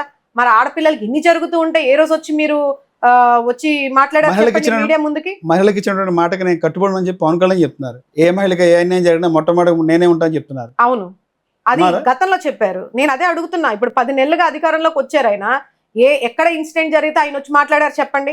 ముచ్చుమర్రిలో జరిగింది, దానికి వచ్చారా? తర్వాత మొన్న హిడెన్ కెమెరాలు అని చెప్పేసి గుడ్లవల్లేరులో జరిగింది, ఆడపిల్లలకి అంత దారుణంగా జరిగినప్పుడు కనీసం ముందుకు రాలేదు. అదంతా వైసీపీ సృష్టి అని చెప్తారండి. ఇంకా అన్ని అలా అనుకుంటే వైసీపీ సృష్టి లేకపోతే ఇంకొకళ్ళ అంటే ఏం చెప్తాం? ఇంకా దానికి ఏ సృష్టి అయినా సరే ముందు అధికారంలో ఉన్న వాళ్ళు రావాలి కదా, ఆ ప్రాంతానికి రావాలి కదా. అది సృష్టో కాదో మీరే బయటికి తీయాలి. గతంలో మీరేం చెప్పారు? 32,000 మంది మహిళలు కేంద్ర నిఘా వర్గాలు చెప్పారు వాలంటరీ వ్యవస్థని ఎంత దారుణంగా, ఎంత చులకనగా, మగవాళ్ళ ఇళ్లలో లేకపోతే మగవాళ్ళ ఇళ్లలో లేకపోతే డోర్లు కొడతారు అని ఎంత వ్యంగ్యంగా, ఎంత దారుణంగా అవమానించి ప్రతి ఒక్కరిని ఎలా అవమానించారండి. మరి అదే వాలంటరీ వ్యవస్థని ఎన్నికలకు ముందు వాటేసుకొని వాళ్ళని గొప్పగా పొగుడుతూ మీ వ్యవస్థ ఉంటుంది, మీకు ఇంత ఇస్తాం అంత ఇస్తామని చెప్పేసి ఆశపరిచేసి చివరికి వాళ్ళు కూడా టర్న్ చేసుకునే విధంగా మీరు చేసి ఈ రోజు వాళ్ళని ఎంత అసలు ఆ వ్యవస్థ లేకుండా చేస్తున్నారు. 2 లక్షల పేరేలా పెడతామని చెప్తుంటారు. వాలంటరీ వ్యవస్థ అనేది పుట్టన బిడ్డకి పేరేలా పెడతాం. మీరు అదే ముందు కూడా అడిగారు నన్ను, అది ఎప్పుడు మీకు ఎన్నికలప్పుడు అది గుర్తు రాలేదా? ఇప్పుడు ఎందుకు వచ్చింది అన్నమాట? హామీ ఇచ్చే ముందు గుర్తు రాలేదా? ఈ రోజు సాకులు చెప్తారా? నెరవేర్చే టయానికి వచ్చేసరికి సాకులు చెప్తారా? ప్రజలకి బాగా సాక్షాత్తు సీఎం స్థాయిలో ఉంటుంది చంద్రబాబు గారు ఈ రోజు పెన్షన్ ఇస్తున్నారు ప్రతి నెల 1st తారీఖున. అవును, ముఖ్యమంత్రి స్థాయి ఎవరిని చూసిస్తున్నారు? దాన్ని ప్రజల వద్దకే మేము వెళ్ళాము, వాలంటీర్స్ తో మాకు పని లేదు, ప్రజల వద్దకే మేము వెళ్తాం చెప్తున్నారు. అదే సార్, దాన్ని ఎవరు తీసుకొచ్చారు? ఆ ఇంప్లిమెంటేషన్ ఎవరు తీసుకొచ్చారు? ప్రజల వద్దకే పాలన అనే దాన్ని ఎవరు తీసుకొచ్చారు? గతంలో ఉందా? 2014లో నుంచి 19 మధ్యలో కానీ అంతకు ముందు కానీ ఇప్పుడు 4 సార్లు సీఎం గా అయ్యారు చంద్రబాబు నాయుడు గారు. గతంలో ఎప్పుడన్నా ఉన్నదా ప్రజల వద్దకే పాలన తీసుకొచ్చా అనే మాట కానీ ఎక్కడన్నా ఉన్నదా? దీన్ని ఇంప్లిమెంట్ చేసింది ఎవరు? అది ఆలోచన కొత్తగా తీసుకొచ్చింది ఎవరు? దానికి తగ్గ ఇంప్లిమెంటేషన్ చేసింది ఎవరు? మా నాయకుడు జగన్మోహన్ రెడ్డి గారు. ఇప్పుడు ఆయన్ని చూసి కాపీ చేసి పేస్ట్ చేస్తున్నారు అంతే. వీళ్ళు వాలంటరీ వ్యవస్థ ఎందుకు, మేమే నాయకులు మేమే వెళ్తామని చెప్పేసి మాట్లాడుతున్నారు. రేషన్ అన్నారు, ఇదివరకు రేషన్ అంటే ప్రజలు క్యూలు కట్టుకొని దానికోసం ఒక రోజంతా బయటికి వెళ్ళే వాళ్ళు కూడా వెళ్లకుండా క్యూలు కట్టి ఆ రేషన్ షాపుల దగ్గర పడేవాళ్ళు. ఈ రోజు ఇంటి వద్దకే రేషన్. అవన్నీ మరి అవన్నీ మార్చొచ్చు కదా. ఇంటి వద్దకే రేషన్ దాంట్లో పెద్ద స్కామ్ అని చెప్తారు. దానిలో భాగంగా కాకినాడ పోర్టులో కూడా బియ్యం అక్రమ తరలింపులో కూడా వైసీపీ నాయకులు ఉన్నారు, వైసీపీ ఎమ్మెల్యేల మంత్రులు పాత్ర ఉందని చెప్తున్నారు పవన్ కళ్యాణ్ గారు. ఆ రోజు కూడా కాకినాడ పోర్టుకి వెళ్ళడం కూడా జరిగింది. షిప్ అన్నారు. వైసీపీ ఎమ్మెల్యే హస్తం అని చెప్పారు. పంది కుక్కల్లో తిన్నారు వైసీపీ నాయకులు అని చెప్పండి రేషన్ మార్పులు. సరే సార్, అప్పుడు ఏదో కేజీల్లో వెళ్ళిందని అనుకుందాం, ఇప్పుడు బస్తాలు తరలి వెళ్తున్నాయంట. మరి ఎవరి హస్తం ఉన్నట్టు? దానికి ఆధారాలు ఉన్నాయి మీ దగ్గర? వాళ్ళకి ఆధారం ఉందా? ఆధారం ఉందా? పవన్ కళ్యాణ్ గారు చెప్పారు, సాక్షాత్తు డిప్యూటీ సీఎం చెప్పారు. మేము చెప్తామండి, జగన్మోహన్ రెడ్డి గారు ఆధారాలతో సహా చెప్తారు.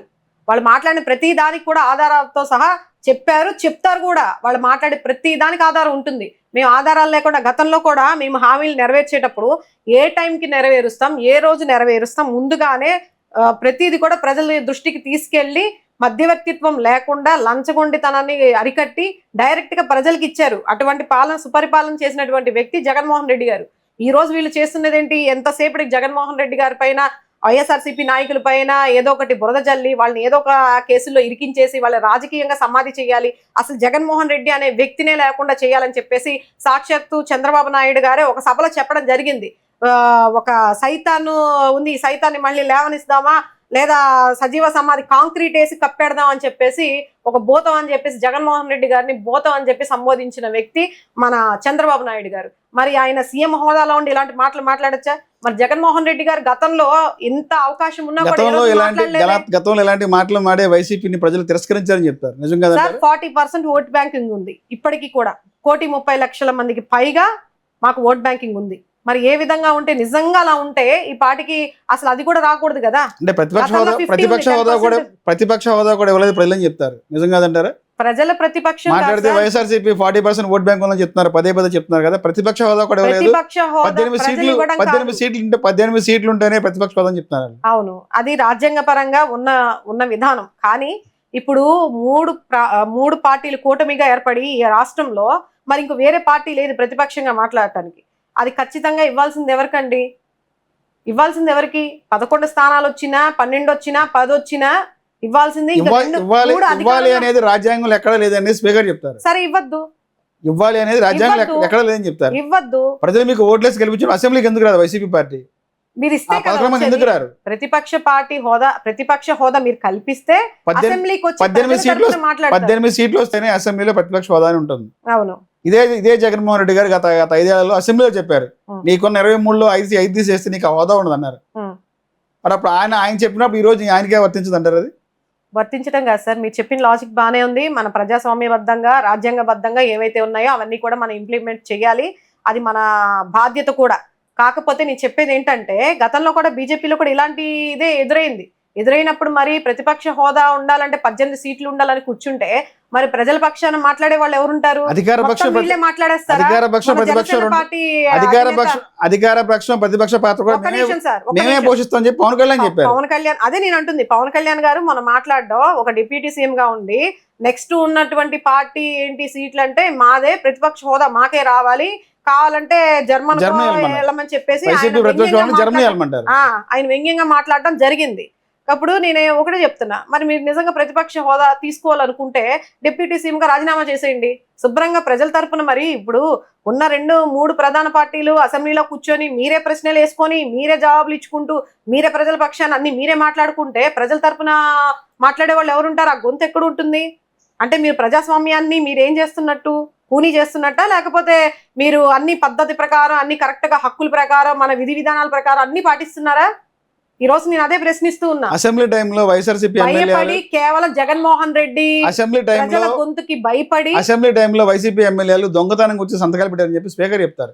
నిజంగా వైసీపీ ఎమ్మెల్యే దొంగతనం గురించి సంతకం పెట్టారా? సార్ ఇవన్నీ నాకు తెలియదు, సాక్షాత్తు స్పీకరే చెప్పారు. ఇవన్నీ నాకు తెలియదు. ఇప్పుడు 1,00,000 బయటికి తీయాలంటే 1,00,000 ఉంటాయి, అవన్నీ కాదు సార్. ఇప్పుడు వాళ్ళు అధికారంలోకి వచ్చి 10 నెలలు వైసీపీ ఎమ్మెల్యేలు దొంగతనంగా వచ్చి సంతకం పెట్టారా లేదా నాకు తెలియదు సార్. సాక్షాత్తు స్పీకర్ చెప్తారా? నాకు తెలియదు. నేనేంటంటే అసలు దాని గురించి నాకు తెలియదు. ఇప్పుడు వాళ్ళు రకరకాలుగా అన్ని చెప్తారు, ప్రతిదానికి వాళ్ళు చెప్పిన ప్రతిదానికి మన దగ్గర నిజమా కాదా అని చెప్పేసి అంటే ఇంక మేము ప్రూఫ్లు తీసుకొచ్చి అన్ని తీసుకొచ్చి మేము చెప్పాలి.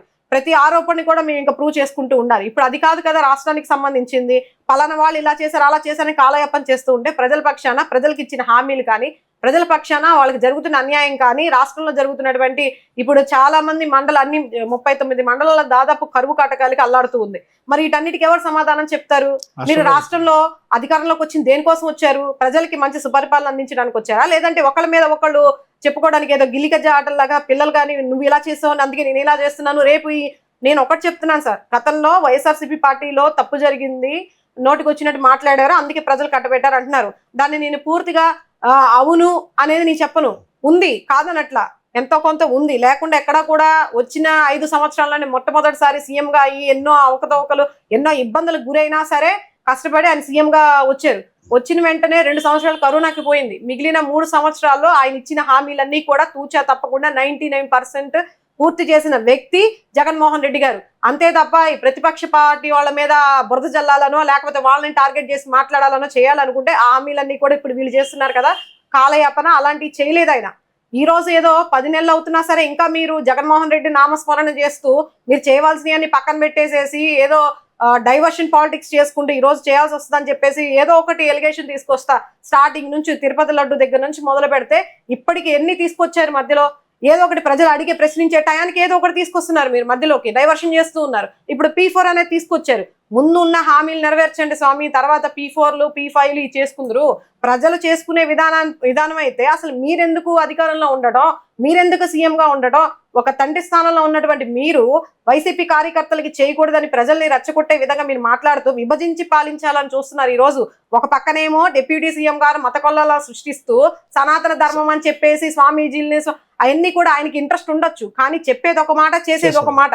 మొన్న ఒక రోజు ఆయన పిఠాపురంలో పెట్టారు కదండి సభ, ఆవిర్భావ సభ. ఆ సభలో మాట్లాడటం నాగబాబు గారు మాట్లాడిన విధానం కానీ మరి వాళ్ళు ఏ విధంగా మాట్లాడుతున్నారు అనేది కూడా చూడాలి. అలాగే పవన్ కళ్యాణ్ గారు మాట్లాడే విధానం కూడా కొన్ని మాటలు చూస్తూ ఉంటే ఎలా ఉందంటే అదే ఈ మత కల్లోలా సృష్టించే విధంగా మాట్లాడడం కానీ, ఏ విధంగా ఇప్పుడు వాళ్ళ పార్టీ మేము వచ్చాము భవిష్యత్తులో 11 కాస్త వైసీపీ సింగిల్ వస్తుందని చెప్తారు.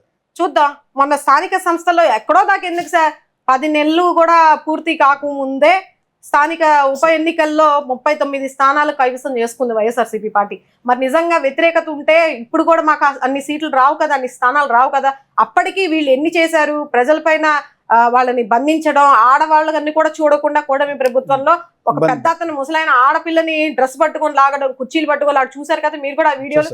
ఎంత దారుణంగా అవమానిస్తున్నారండి, వాళ్ళ మీద ఎన్ని ప్రలోభాలు పెడుతున్నారు, కుటుంబ పరంగా కానీ పదవి పరంగా కానీ వాళ్ళని బెదిరించి వాళ్ళని బ్లాక్మెయిల్ చేసి రూముల్లో పెట్టేసి ఇన్ని విధాలు చేస్తున్నా కూడా అవన్నీ తట్టుకొని ఈ రోజు 39 స్థానాలు వచ్చింది. జనసేన పార్టీకి ఎన్ని స్థానాలు వచ్చాయండి? 1 సింగిల్ స్థానం ఎవరికి వచ్చింది? 11. 1 తీసేస్తే మాకు 1 కాదు, ఇప్పుడు ఆయనకు వచ్చింది 1. 10 నెలలకే వ్యతిరేకత వస్తుంది. చూసుకోండి. అది ఫస్ట్ మీరేం చేస్తున్నారు, ప్రజలకు ఇచ్చిన హామీలు ఏం చేస్తున్నారు, మీరు చెప్పిన మాటలు ఏంటి, ఏ విధంగా చేస్తున్నారు, ప్రజలు ప్రతిదీ గమనిస్తారు. అంత పిచ్చోళ్ళేం కాదు సార్. ఇది వరకన్నా సనాతన ధర్మాన్ని కాపాడుతా అని చెప్పినట్టు పవన్ కళ్యాణ్ గారు ఈ రోజున రాష్ట్రంలో రాజమండ్రిలో ఒక పాస్టర్ అవును ప్రవీణ్ పగడాల అనుమానాస్పద మృతి చెందారు. దాని మీద ఎలా స్పందిస్తారు? ఇది మనం ప్రవీణ్ పగడాలకు సంబంధించి రోజుకు రకరకాలమైన కథనాలు నేను చూస్తున్నా. దాదాపు ఆయన 24వ తారీఖు అనుకుంటా, 23 ఆ రోజు నుంచి ఇప్పటికీ కూడా సోషల్ మీడియాలో బాగా దాని గురించి వైరల్ అవుతుంది. నేను ఒకటే చెప్తున్నాను సార్, ఇవి హత్యనో లేకపోతే యాక్సిడెంటల్ గా ఏమైనా జరిగిందో మనకి తెలియదు, ఆ భగవంతుడికి తెలియాలి. దాన్ని ప్రూఫ్లతో సహా మనం బయట పెట్టాలంటే దాన్ని ఏ విధంగా కప్పి పెడుతున్నారు అనేది కూడా, అంటే వాళ్ళు మాట్లాడే దాంట్లో కూడా చాలా వరకు అర్థం ఉంది. అంటే అనుమానాలకి తావు తీస్తున్నాయి అవన్నీ కూడా, ప్రతిదీ కూడా.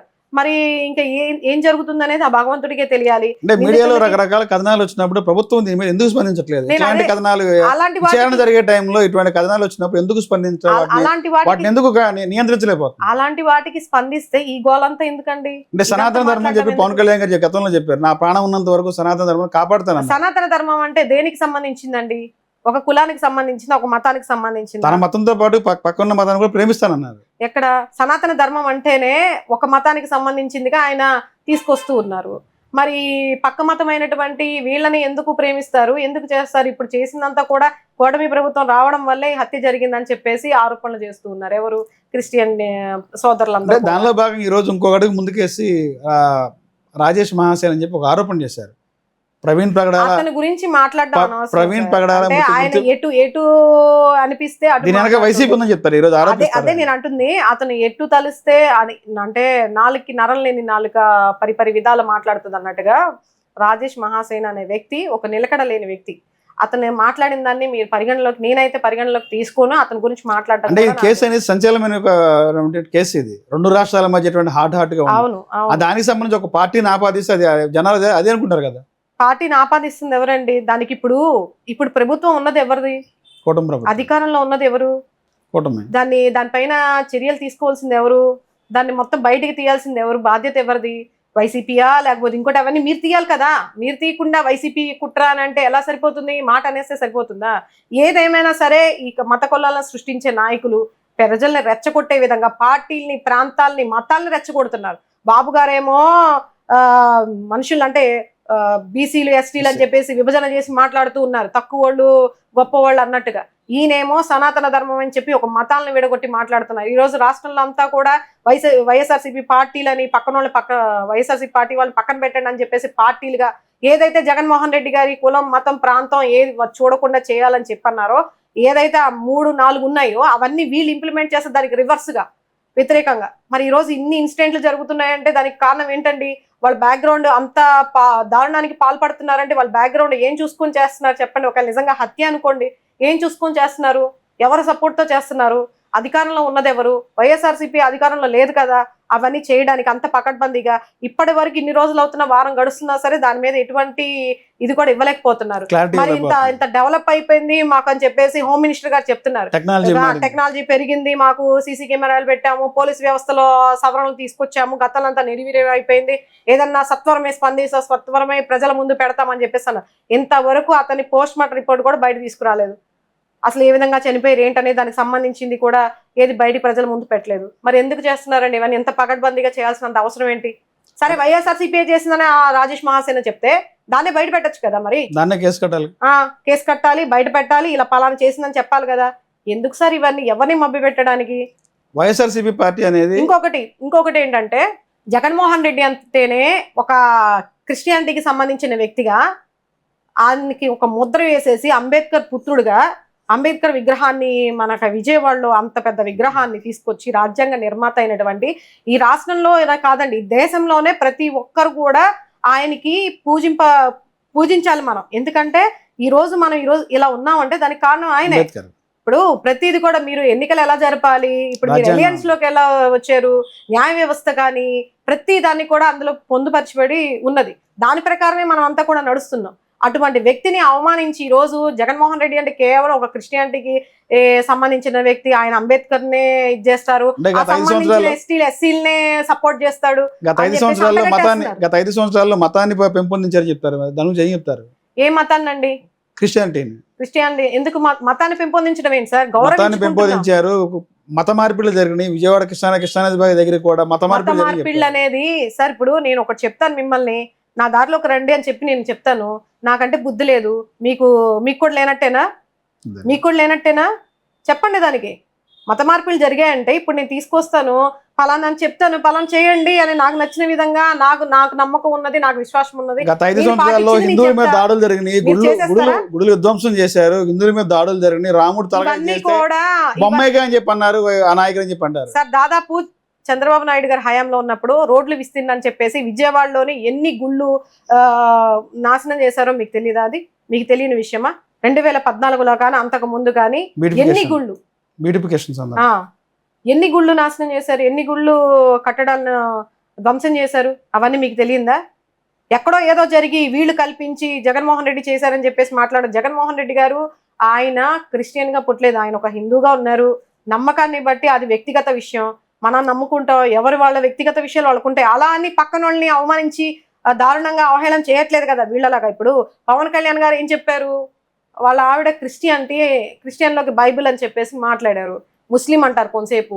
నేను ముస్లిం దగ్గర మా నాన్న అసలు సిగరెట్లు, మా అమ్మగారు దీపారాధన చేస్తే సిగరెట్ అందులో వెలిగించుకుంటారని చెప్పి అంటారు. మొన్నేమో సభలోనేమో, ఆవిర్భావ సభలోనేమో మా నాన్నగారు చిన్నప్పటి నుంచి మేము రామజపంతోనే పెరిగాము అని చెప్పేసి, జ్వరం వచ్చినా సరే ఇదని చెప్పేసి మాట్లాడారు. అంటే వీళ్ళకి ఎలా తోస్తే అలా మాట్లాడతారు, మతాలను అడ్డం పెట్టుకొని. ఏ టైంకి ఉంటే ఆ టైంకి అలా. మేము బీఫ్ తింటామని చెప్పి ఒకసారి చెప్తారు. మేము సనాతన ధర్మాన్ని పరిరక్షకుడిగా ఉంటున్నాను, నేను ధర్మాన్ని కాపాడుతానని చెప్పేసి. ఎందుకంటే మోడీ గారి దగ్గర పేరు తెచ్చుకోవాలి కాబట్టి ఈయన షూటింగ్ లో భాగంలాగే, అంటే ఇప్పుడు యాక్టింగ్ ఫీల్డ్ లో నుంచి వచ్చారు కదా, సో అందులో భాగంగానే అది కూడా ఆయన క్యారెక్టర్ ని ఆయనకైనా డిజైన్ చేసుకుంటా అక్కడ ఉన్న పరిస్థితిని బట్టి మాట్లాడుతున్నారు. ఓసరవెల్లిలాగా రాజకీయాలు చేస్తున్నారు. వైఎస్ఆర్సీపీ పార్టీ అనేది మునిగిపోయిన త్వరలోనే ఆ 11 కాస్త సింగిల్ గా మారదంటారు. నిజంగా పరిస్థితి అంటారా? నేను ఆల్రెడీ భవిష్యత్తులో వైసీపీ ఉండదని చెప్తారు. నిజంగా ఉప ఎన్నికల్లో వైసీపీకి భవిష్యత్తు లేదు అంటారు. వైసీపీ రాబోయేది వైసీపీయే, రాసి పెట్టుకోండి. రాబోయేది వైసీపీయే. ఎవరు ఎన్నన్నా గతంలో కూడా చంద్రబాబు నాయుడు గారి పని అయిపోయిందని చెప్పేసి అన్నారు. ఇప్పుడు ఎలా వచ్చింది, ఏ విధంగా వచ్చింది? రావాలనుకుంటే 1,00,000 దారులు ఉంటాయి సార్. ఇప్పుడు ఈ రోజు వీళ్ళు అధికారంలోకి కేవలం ప్రజలు నమ్మి ఓట్లేస్తే వచ్చారా? పూర్తిగా 3 పార్టీలు కలిస్తే, ఒక ప్రధాన పార్టీ 2 ప్రాంతీయ పార్టీలు కలిసికట్టుగా వస్తే వాళ్ళకి ఆ మాత్రం సీట్లు వచ్చాయి. ఒక్కొక్కరిని సింగిల్ గా పోటీ చేయమని చెప్పండి. టీడీపీ ఇప్పుడు గేట్లు తీస్తే మొత్తం ఉన్న 11లో 10 రెడీగా ఉన్నారు. నిజమేనంటారు? ఎవరు సార్? 10 మంది ఎమ్మెల్యేలు టీడీపీ వాళ్ళు గేట్ తీస్తే, అలవాటైన పనే కదా. టీడీపీ గేట్ తీస్తే 11లో 10 మంది అడగ సిద్ధంగా ఉన్నారని చెప్తారు. అదే వాళ్ళకి అది అలవాటైన పనే కదా. ఫస్ట్ నుంచి ఆయన చేసే పనే అది కదా. గతంలో ప్రతిపక్ష హోదాలో ఉన్నప్పుడు కూడా, జగన్మోహన్ రెడ్డి గారు ప్రతిపక్ష హోదాలో ఉన్నప్పుడు కూడా చేసిన పనులు ఇవే. వాళ్ళకి అలవాటు, వెనతో పెట్టిన విద్య అది. వాళ్ళు ఏదైనా చేస్తారు. గత 5 ఏళ్ల కాలంలో జగన్మోహన్ రెడ్డిని రాముడు దేవుడు మా గుండెల్లో ఉన్నారన్న నాయకులంతా ఏమైపోయారు? ఈ రోజున పార్టీ నుంచి బయటకు వచ్చేసారు. ఎవరు వచ్చారు? ఎవరో ఒకళ్ళు, 2, 3 వెళ్ళిపోతే వాళ్ళు ఏదో పార్టీ ఏటూగా ఉన్నటువంటి విజయసాయి రెడ్డి బయటకు వచ్చేసారు. అదే సార్, ఇప్పుడు అధికార వ్యామోహం. జగన్మోహన్ రెడ్డి గారి కోసం పాదయాత్ర చేసిన షర్మిల గారు ఈ రోజు ఏం మాట్లాడుతున్నారు? తల్లికి చెల్లికి న్యాయం చేయలేదు జగన్మోహన్ రెడ్డి చెప్తున్నారు. ఇంకా నేను మాట్లాడితే బయటికి కూడా రాలేదు జగన్మోహన్ రెడ్డి చెప్తారు. తల్లికి చెల్లికి అంటే ఎవరి కుటుంబంలో ఉండవండి? ఎవరి కుటుంబంలో ఉండవు? ఎవరి కుటుంబంలో ఇబ్బందులు ఉండవు చెప్పండి? ఎవరి కుటుంబంలో ఇబ్బందులు ఉండవు? చంద్రబాబు నాయుడు గారి కుటుంబంలో ఇబ్బందులు లేవా? చంద్రబాబు నాయుడు గారు ఇప్పటి వరకు సీఎంగా ఉన్నారు కదా.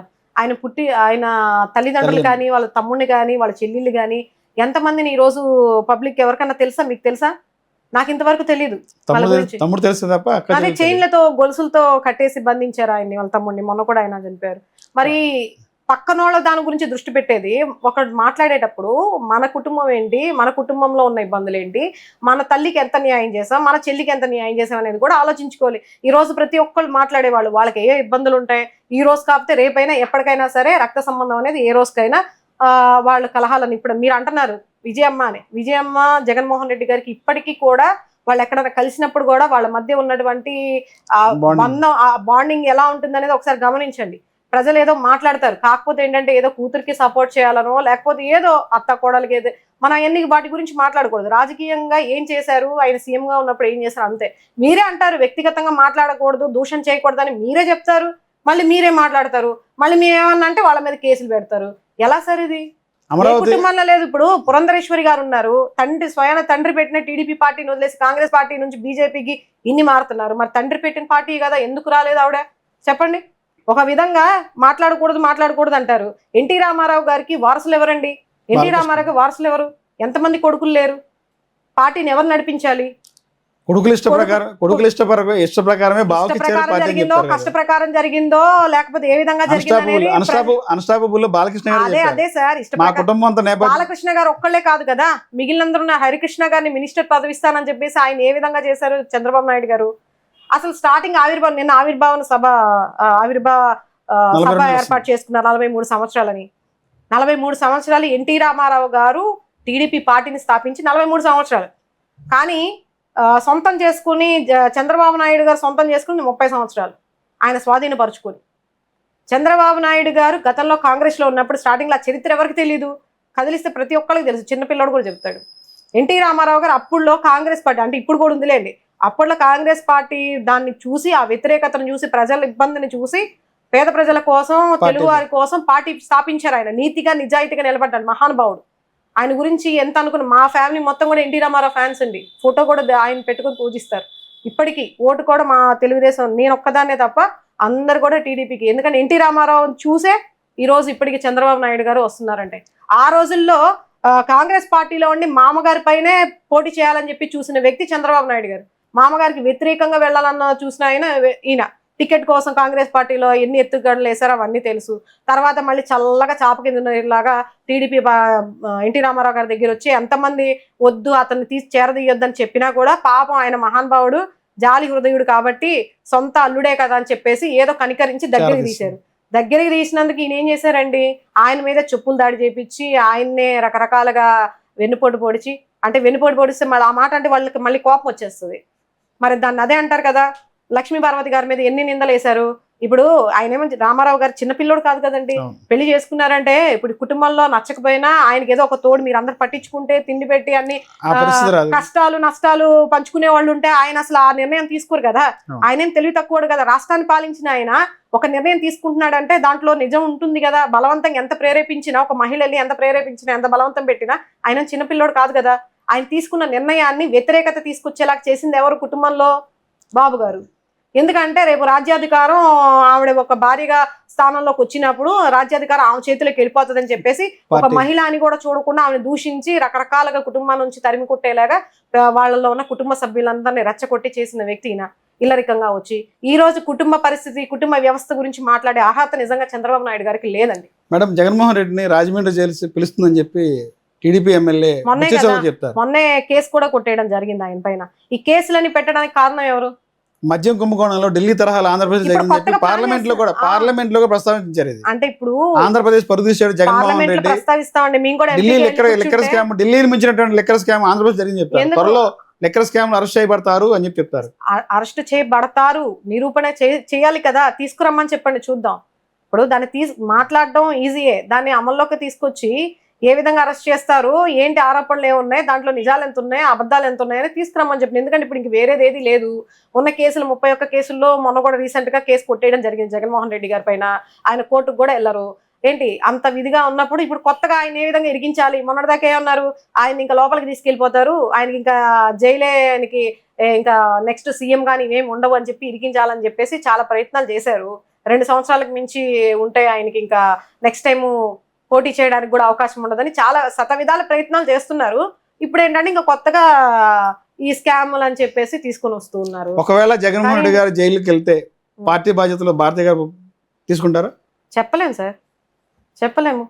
జగన్మోహన్ రెడ్డి గారు నడిపించగలరా? పార్టీ నడిపించగలరా భారతి గారు? ఎందుకు నడిపించలేరు? ఆవిడ ఎంత బాగా చదువుకున్న ఆవిడ, వెల్ ఎడ్యుకేటెడ్, మంచి విలువలతో కూడినటువంటి మహిళ.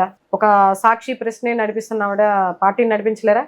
ఖచ్చితంగా ఆ టైం వస్తే రాదు, మ్యాక్సిమం అది రాదు, ఆ పరిస్థితి రాదు. వచ్చిందంటే అప్పుడున్న పరిస్థితిని బట్టి మేబీ తీసుకోవచ్చు, అంతే తప్ప పార్టీనే పూర్తిగా ఇంకెవరు లేరు అనేసి వీళ్ళు భ్రమల్లో ఉంటున్నారు అంతే. ఆ టైంకి ఏంటనేది ఆ పరిస్థితి అప్పుడున్న పరిస్థితిని బట్టి ముందుకెళ్తూ ఉంటారు. మేడం మీరు బీసీవై పార్టీ నుంచి ఎందుకు బయటకు వచ్చారు?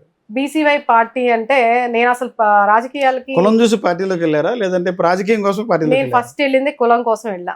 నా బీసీ నా మనుషులు, నా బీసీ వాళ్ళు, నా ఎస్టీ అని ఇప్పుడు ఎలా జగన్మోహన్, నాకు బీసీ అనే భావంతో నేను ఒక బీసీ మహిళగా బీసీవై పార్టీ అంటే అది పార్టీ పెట్టక ముందు నుంచి ఒక సంఘంలో పనిచేస్తూ బీసీ యాదవ కమ్యూనిటీలో పనిచేస్తూ నేను ఆ బీసీవై పార్టీ పెట్టక ముందు నుంచి దానికోసం నేను రాష్ట్ర వ్యాప్తంగా కూడా తిరగడం జరిగింది. నా అప్పుడు ఉన్నటువంటి నా బోడే రామచంద్ర యాదవ్ గారితో పాటు ఆ పార్టీ పెట్టిన తర్వాత అక్కడ కొన్ని నచ్చక అక్కడ ఉన్నటువంటి వాతావరణ పరిస్థితి మనకి అనుకూలంగా లేక ఇబ్బంది అనిపించింది. ఇంకా సరే అని చెప్పేసి అది మామూలుగా అయితే రాజకీయాల్లోకి రావాలనే ఆలోచన నాకేం లేదు. ఏదో మన బీసీ వాళ్ళకి మనం న్యాయం చేద్దాము, ఒక మహిళగా ఒక బీసీ మహిళగా మన పోరాటం చేద్దాం, ఏదన్నా మన బీసీ హక్కులు కాపాడుకోవడానికో రిజర్వేషన్లు కాపాడుకోవడానికో ఈ కులగణన జరగాలనే ఉద్దేశంతో నేను వెళ్ళాను.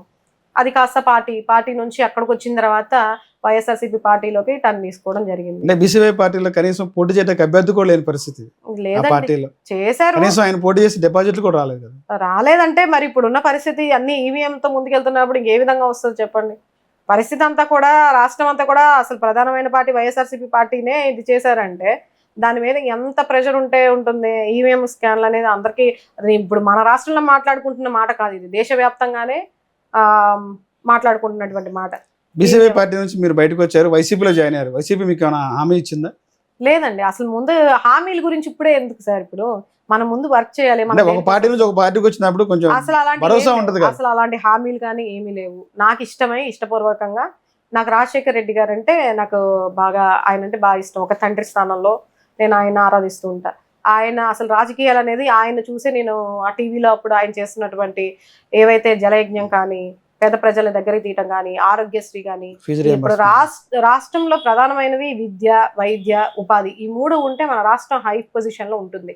ఆ 3 నెరవేర్చిన వ్యక్తి వైఎస్ రాజశేఖర రెడ్డి గారు. కాబట్టి ఆయన ఒక ఆదర్శంగా అనేది నా మనసులో ఉంది. మంచి నాయకుడు, మంచి పాలన అందిస్తున్నాడు, పేద ప్రజల దగ్గరికి తీసుకుంటున్నాడు, ఎవరిని కూడా వివక్షత చూపించకుండా ప్రతి ఒక్కరిని దగ్గరికి చేరదీస్తున్నాడు అని చెప్పేసి నాకు ఉంది. ఆయన చనిపోయినప్పుడు కూడా నేను చాలా బాధపడ్డాను.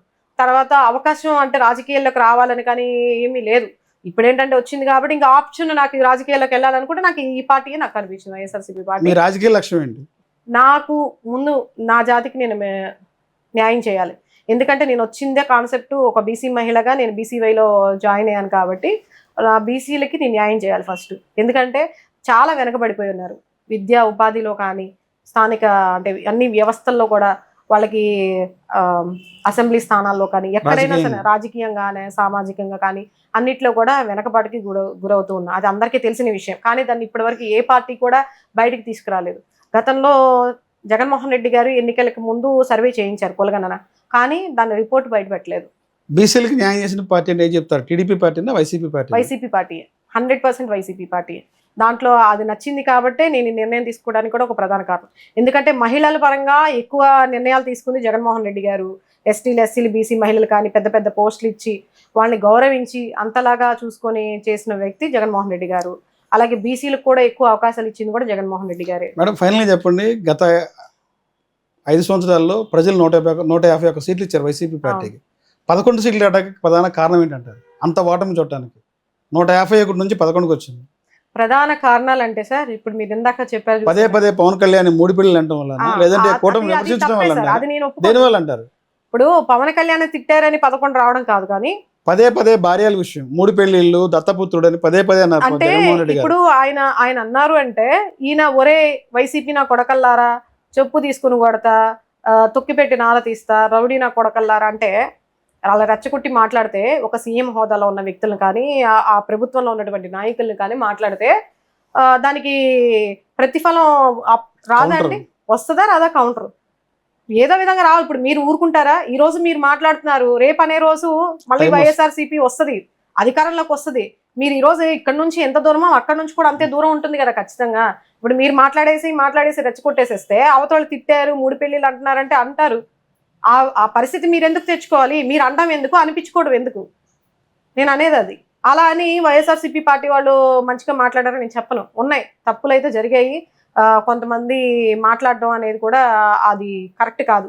పర్సనల్ గానే తీసుకోకూడదు, రాజకీయ పరంగా మాట్లాడాలి తప్ప ఒక మంత్రి స్థానంలో ఉండి ఎమ్మెల్యేలుగా ఉండి ఎలా పడితే అలా మాట్లాడకూడదు. ఆ విషయం అనేది నేను ఏకీభవిస్తాను.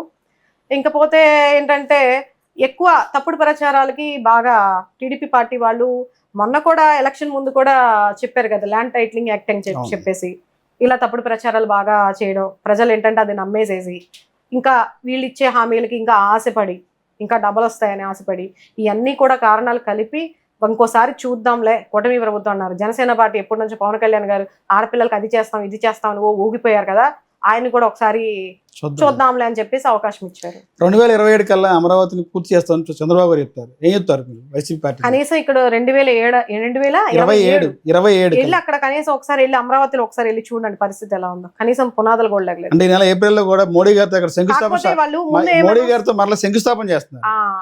సార్ ఇప్పుడు అమరావతి ల్యాండ్లు తీసుకునేటప్పుడే రైతుల దగ్గర నుంచి 4 గాజులు ముందు పెట్టి ఇటుకలు పేర్చడం కోసం ప్రజల దగ్గర వసూలు చేసుకున్నటువంటి వ్యక్తి చంద్రబాబు నాయుడు గారు. ఇప్పుడు మళ్ళీ కొత్తగా శంకుస్థాపన చెప్పేసి మళ్ళీ దానికోసం మళ్ళీ చందాలు వసూలు చేయడానికి ఈ ప్లానింగ్ వేస్తున్నారు. చూశారు కదా, 4 గాజులు పెట్టారు అమరావతిలో, ఇంట్లో నుంచి 4 గాజులు మేము పెట్టామన్నారు. ఎన్ని వేల కోట్లు స్వాధీనపరుచుకున్నారు, దానికి లెక్క ఉందండి.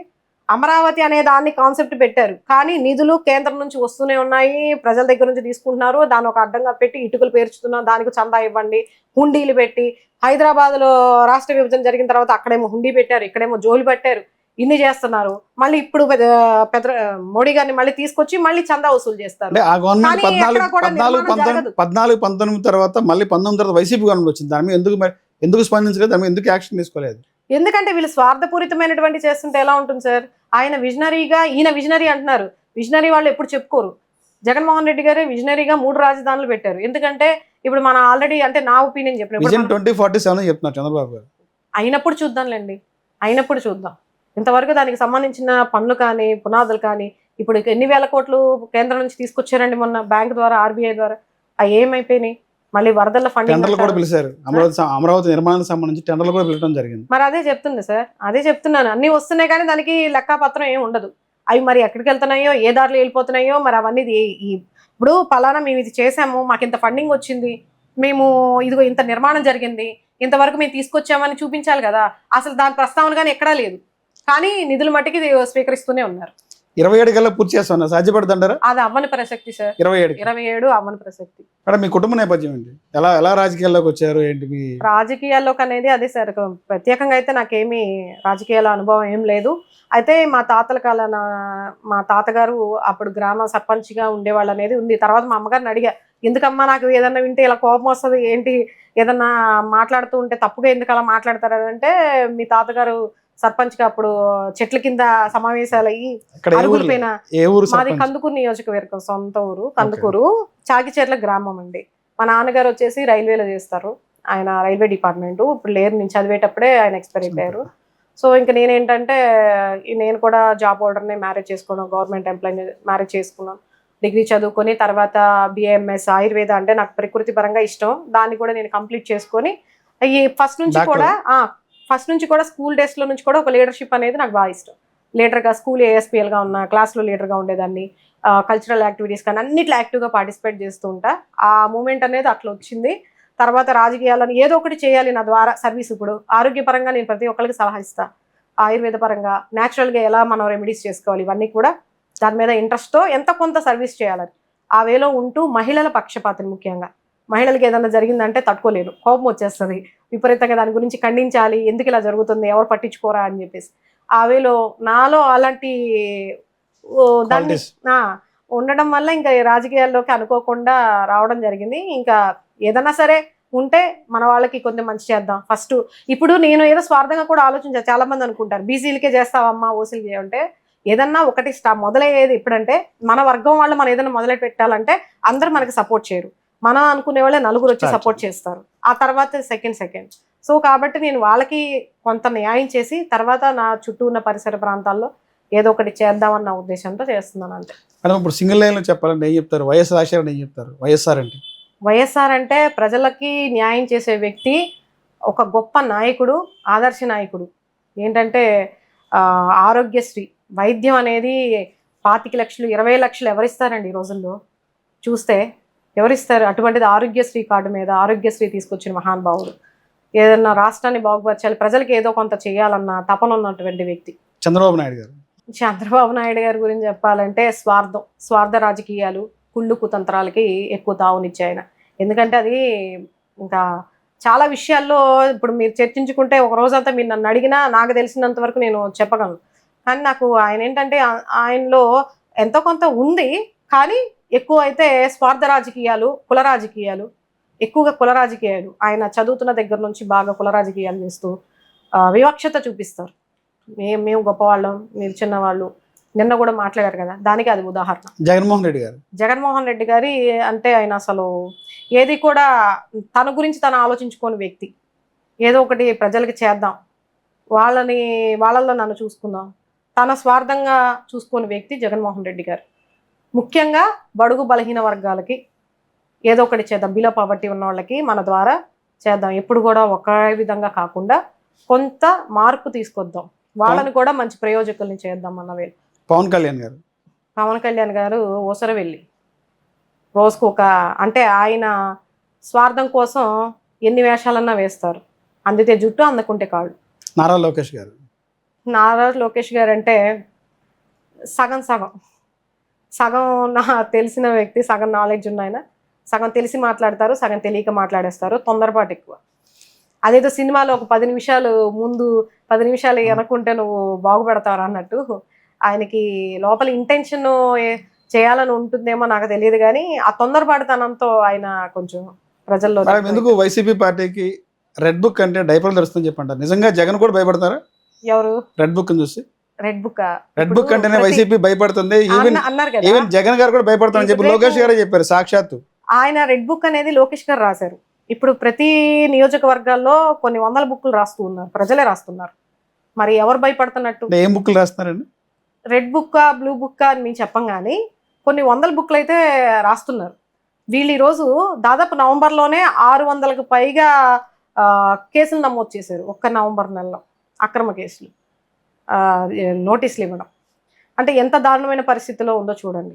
అంటే కేసు, అంటే కేసు. ఎవరన్నా ఇప్పుడు నేనున్న వైఎస్ఆర్సీపీకి మద్దతుగా మాట్లాడానంటే నా మీద ఏదో ఒక కేసు, నన్ను ఏదో విధంగా బయటికి లాగటం. ఇప్పుడు నన్ను లాగినప్పుడు నేను ఊరుకుంటానా? రేపు నా టైం వచ్చినప్పుడు నేను ఊరుకుంటానా? ఇప్పుడు వాళ్ళు చేస్తుంది అదే కదా. గతంలో ఏదో జగన్మోహన్ రెడ్డి వల్ల ఇబ్బంది పడ్డామని చెప్పేసి వీళ్ళు దానికి మించి చేస్తున్నారు. ఇప్పుడు రేపు వీళ్ళు చేసే పనికి రాబోయే రోజుల్లో దీనికి మించి ప్రతిఫలం ఉంటుంది కదా. ఒక్కొక్కటి రెచ్చిపోయి మాట్లాడేస్తున్నాడు. ఆర్పి అనే వ్యక్తి చూశారు కదా ఏ విధంగా, కెరాక్ అంట. మహిళ అని కూడా చూడకుండా రోజా మినిస్టర్ గా ఉన్నప్పుడు దగ్గర తీసి ఎంత గౌరవించి చేస్తే డ్రామాలు వేసుకునేవాడు వచ్చి. అంటే వాళ్ళు వృత్తి ఏదైనా కాదు, నేను అంటున్నా. ఆయన స్థాయి ఏంటో కూడా మర్చిపోయి ఈరోజు ఒక మహిళని, ముఖ్యంగా ఆ మినిస్టర్, ఇప్పుడు మాజీ మినిస్టర్ ఏదో పక్కన పెట్టేయండి, ఒక మహిళని ఆ విధంగా మాట్లాడతాడా? ఇప్పుడు మహిళని ఏదన్నంటే ఇంకొక మహిళ ఏదో చూసుకుంటది, ఆ కౌంటర్ ఇచ్చుకుంటది. నీకేంటి అసలు? ఒక మహిళని మాట్లాడే అర్హత నీకుందా? నువ్వు మాట్లాడతావా? నీకు అన్నం పెట్టిన చేయను నువ్వు మాట్లాడతావా? నీ ఇండస్ట్రీలోనే నీ గురించి మాట్లాడే వాళ్ళు ఎలా ఉన్నారో చూసుకో ఒకసారి. రేపు నీ పరిస్థితి ఏంటో కూడా ఒకసారి ఆలోచించుకో. ఎంత దారుణంగా పంది అంటావు, అది అంటావు, ఇది అంటావు. ఇంకొక అతను కూడా ఉన్నారు, ఒక అతను వైసీపీ కండువ కప్పుకొని, సీమరాజు. అతను సీమరాజే వాస్తవంగా వైసీపీ పార్టీనా? వైసీపీ పార్టీ కాదండి, అది తెలివి. మీడియా ముందు కూడా వచ్చి అది తెలివితేటలు. అది అంటే ఇండైరెక్ట్ గా ప్రజలకి కొంచెం ఎటకారంలో కొత్తదనం అన్నమాట.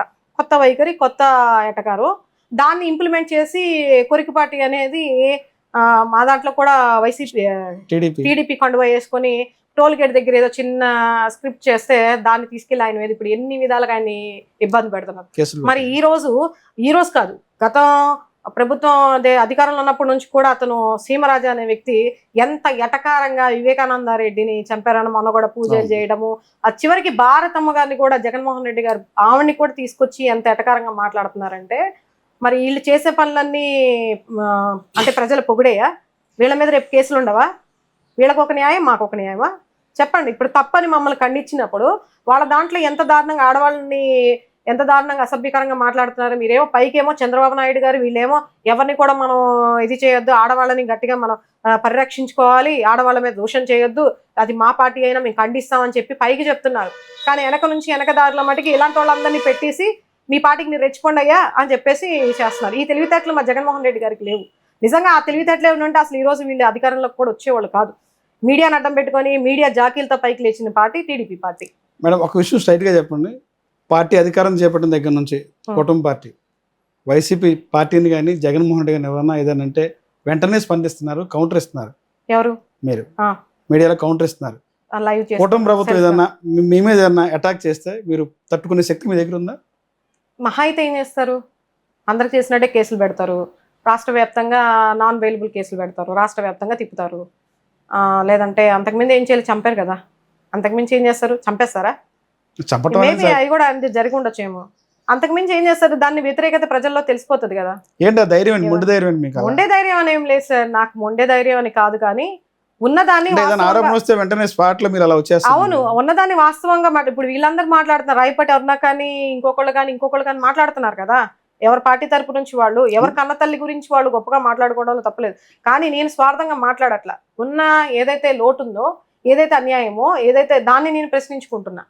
అది అవునో కాదా అనేది ప్రజలు నిర్ణయిస్తారు. అంటే ఏదైనా అటాక్ జరిగితే మీరు తట్టుకునే శక్తి మీ దగ్గర ఉంది. తట్టుకునే శక్తి అంటే ఇప్పుడు కోట్లు అంటే పార్టీలో ఉన్నారు, అధికార పార్టీ ఉన్న వాళ్ళకి మీకున్న బ్యాక్గ్రౌండ్ ఏంటి? మీకు ఏంటి? మా ధైర్యమే జగన్మోహన్ రెడ్డి గారు. ధైర్యం అంటేనే ధైర్యం అనే పేరుకి అర్థమే జగన్మోహన్ రెడ్డి గారు. ఎందుకంటే ఆ ధైర్యం ఏంటనేది మీకు తెలుసు. సింగిల్ గా సింహం అని దాన్ని కూడా ఎటకారం చేస్తున్నారు. అది వాస్తవం. సింగిల్ గానే వచ్చారు ఆయన. మీలాగా అందరినీ కలుపుకొని రాలా, సింగిల్ గానే ఫైట్ చేస్తారు. మీరందరూ ఒక్కసారి మీద పడిపోయినా మీ అందరికీ సమాధాన పరుస్తారు. సింగిల్ గానే కాంగ్రెస్ పార్టీని ఎదిరించి ఎన్ని ప్రలోభాలు ఉన్నా కూడా 16 నెలల్లో జైల్లో ఉండి, ఎక్కడ కూడా ఆయన నిరాశ నిస్పృహ ఆయన కన్నానా 16 నెలల్లో జైల్లో ఉన్నారు. ఆయన మీద అన్ని 31 కేసులు వేస్తాయి. మరి ఆయనే కదా ఒక ఆదర్శం. అంత ధైర్యంగా ఉన్నారు. అయినా సరే ఎందుకు వాళ్ళకి లొంగిపోయి, ప్రలోభాలకి భయపడిపోయి, లేకపోతే పార్టీ పెట్టకుండా వాళ్ళకి విలీనం చేసేసో, ఏదో ఒక పదవి తీసుకోనో, స్వార్థంగా డబ్బు సంపాదించుకోవాలని కాదుగా, రాష్ట్రానికి ఏదో చేయాలి, ప్రజలకు ఏదో చేయాలి, తండ్రి ఆశయాన్ని నెరవేర్చాలి. వైఎస్ఆర్సీపీ అనే పేరును కూడా తండ్రి అర్థం వచ్చేలాగా పెట్టారు పార్టీ పేరు కూడా. వాళ్ళ దగ్గర ఏంటి? కాంగ్రెస్ అనే పార్టీ చూడండి, వైఎస్ఆర్ కాంగ్రెస్ పార్టీ. కాంగ్రెస్ పార్టీలో రాజశేఖర రెడ్డి గారు ఆయన ప్రాణం ఉన్నంత వరకు దానికి సేవ చేశారు. అదే ఆయన ఇష్టాన్ని కూడా ఎక్కడా పక్కన పెట్టకుండా వైఎస్ఆర్ కాంగ్రెస్ అనే పేరు కూడా తీసుకొచ్చే విధంగా ఈరోజు తండ్రి ఆశయాన్ని నెరవేరుస్తున్నారు. అది అర్థం చేసుకునే వాళ్ళు చేసుకుంటారు, అర్థం కాలేని వాళ్ళు వ్యతిరేకత. సార్ ఇప్పుడు 5.5 కోట్ల మందికి జగన్మోహన్ రెడ్డి గారు నచ్చాలని ఎక్కడా ఉండదు. అలాగే చంద్రబాబు నాయుడు గారు కూడా నచ్చాలని ఎక్కడా ఉండదు. ఎవరికి ఉండే రీజన్స్ వాళ్ళకు ఉంటాయి, ఎవరికి ఉండే క్వాలిటీస్ వాళ్ళకు ఉంటాయి. నాకు ఆదర్శం రాజశేఖర రెడ్డి గారు, రాజశేఖర రెడ్డి గారు తనయుడు ఇప్పుడు జగన్మోహన్ రెడ్డి గారు. కాబట్టి నా విలువలు నాకున్నవి, నాకు కొన్ని ఆయనలో నచ్చినవి, ఆయన చేసే పనులు కానీ దానివల్ల నేను ఫాలో అవుతున్నా. ఇంకా ధైర్యం అంటారా? జగన్మోహన్ రెడ్డి గారే సాక్షాత్తు అంతలా ఉన్న ఒక సీఎం కొడుకు అయ్యండి, 2 సార్లు ఎంపీగా ఉన్న వ్యక్తి పైన ఒక్కసారిగా అందరు కలిసి చంద్రబాబు నాయుడు గారు కాంగ్రెస్ అందరు కలిసి ఆయన మీద కేసులు పెడుతున్నా కూడా తట్టుకొని నిలబడి 16 నెలలు ఉన్నారు. మరి అదే ధైర్యం, ఆయనే ఆదర్శం. ఎక్కడో ఎవరినో తీసుకోవాల్సిన అవసరంలా, ఎప్పుడో లేని వాళ్ళ గురించి కాదు, కళ్ళ ముందు కనిపించే ఆయన మాకు ఆదర్శం. మేడం ఫైనల్ ఒక విషయం అండి, గతంలో ఏదైతే ఉందో వైసీపీ గవర్నమెంట్లో చంద్రబాబు గారి మీద అక్రమ కేసులు బనాయించి జైలుకి పంపించడమే వైసీపీ కౌంట్ డౌన్ స్టార్ట్ అయిందంటారు. నిజంగా ఆ ప్రభావం పనిచేస్తుందంటారా వైసీపీ ఓటమికి? చంద్రబాబు గారిని ఓడించడం, చంద్రబాబు నాయుడు గారిని కేసు పెట్టి జైల్లో సింపతి అంటే ఆ నిర్ణయం అనేది లాస్ట్ మూమెంట్ లో కాకుండా ఉండుంటే నిజంగా ఆయన తప్పు చేశారో ఒప్పు చేశారో చేసే దాంట్లో ఉందో న్యాయ వ్యవస్థ చూస్తుంది. కాకపోతే ఏంటంటే ఎలక్షన్ మూమెంట్ లో ఆయన తీసుకున్న నిర్ణయం అనేది కరెక్ట్ కాదనేది నాకు ఒక దీన్ని అవకాశంగా తీసుకొని వీళ్ళందరూ ఏంటంటే రోడ్డు మీద అడ్డంగా పడుకోవడం. పవన్ కళ్యాణ్ గారు ఒక డ్రామా, ఇంకా ఆయన వయసు పెద్ద ఆయన కాబట్టి మనం ఆ విషయంలో తండ్రి స్థానంలో ఉన్నారు కాబట్టి దాన్ని మనం సమర్థించమనుకోండి. మరి ఆయన మీద ఉన్న అటువంటి సానుభూతి పరులు టీడీపీ పార్టీ వాళ్ళంతా కూడా ఆయన జైల్లో ఉండటం ఇబ్బంది అని చెప్పేసి వీళ్ళు మాట్లాడతారు. కానీ ఒకటి, వయసులో పెద్ద ఆయన అయి ఉండొచ్చు, కానీ తప్పు చేస్తే చట్టం ముందు ఎవరైనా ఒకటే. మరి జగన్మోహన్ రెడ్డి గారిని తండ్రి లేకపోతే అంత బాధలో ఉన్న వ్యక్తిని తీసుకెళ్లి మీరు అన్ని కేసులు పెట్టి పార్టీ నుంచి బయటకు వచ్చేసి పదవిని వదిలేసి ఇండిపెండెంట్ గా పోటీ చేసి 5.5 లక్షలకు పైగా మెజార్టీ తెచ్చుకొని మళ్ళీ ఎంపీగా వచ్చిన వ్యక్తిని ఈ రోజు మీరు అన్ని కేసులు పెట్టి మీరు అందరు కుమ్మక్కయ్యి 16 నెలలు జైల్లో పెట్టారంటే ఆయనకి కుటుంబం లేదా అండి? ఆయనకి భార్య లేదా? ఆయన పిల్లలు లేరా? తల్లి లేదా? చెల్లి లేదా? ఎంత బాధలో ఉన్నారు? ఒక తండ్రిని పోగొట్టుకున్న పుట్టేడు దుఃఖంలో ఉంటే మీరు చేసిన పని ఏంటి మరి? అంటే మీకు ఒక న్యాయం పక్కన కుటుంబాలు నాశనం అయిపోయినా పర్లా, వాళ్ళకి ఏ ఫీలింగ్స్ ఉండకూడదు, వాళ్ళ కోపాలు ఉద్వేగాలు ఏం రాకూడదు, మీకే రావాలి. ఇది ఆలోచించుకుంటే ప్రజలకు అర్థమవుతుందండి.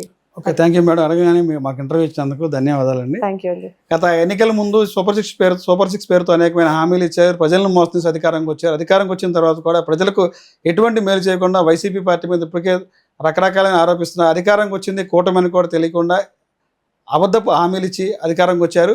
ఆ ఇచ్చిన హామీలు అమలు చేయాలని చెప్పి కూడా ఉమావల్లి గారు కోరుతున్నారు. రాబోయే రోజుల్లో వైసీపీ పార్టీ ప్రజలు ఆదరిస్తారు, వచ్చేది వైసీపీ పార్టీ అని చెప్పి కూడా ఉమా గారు చెప్తున్నారు.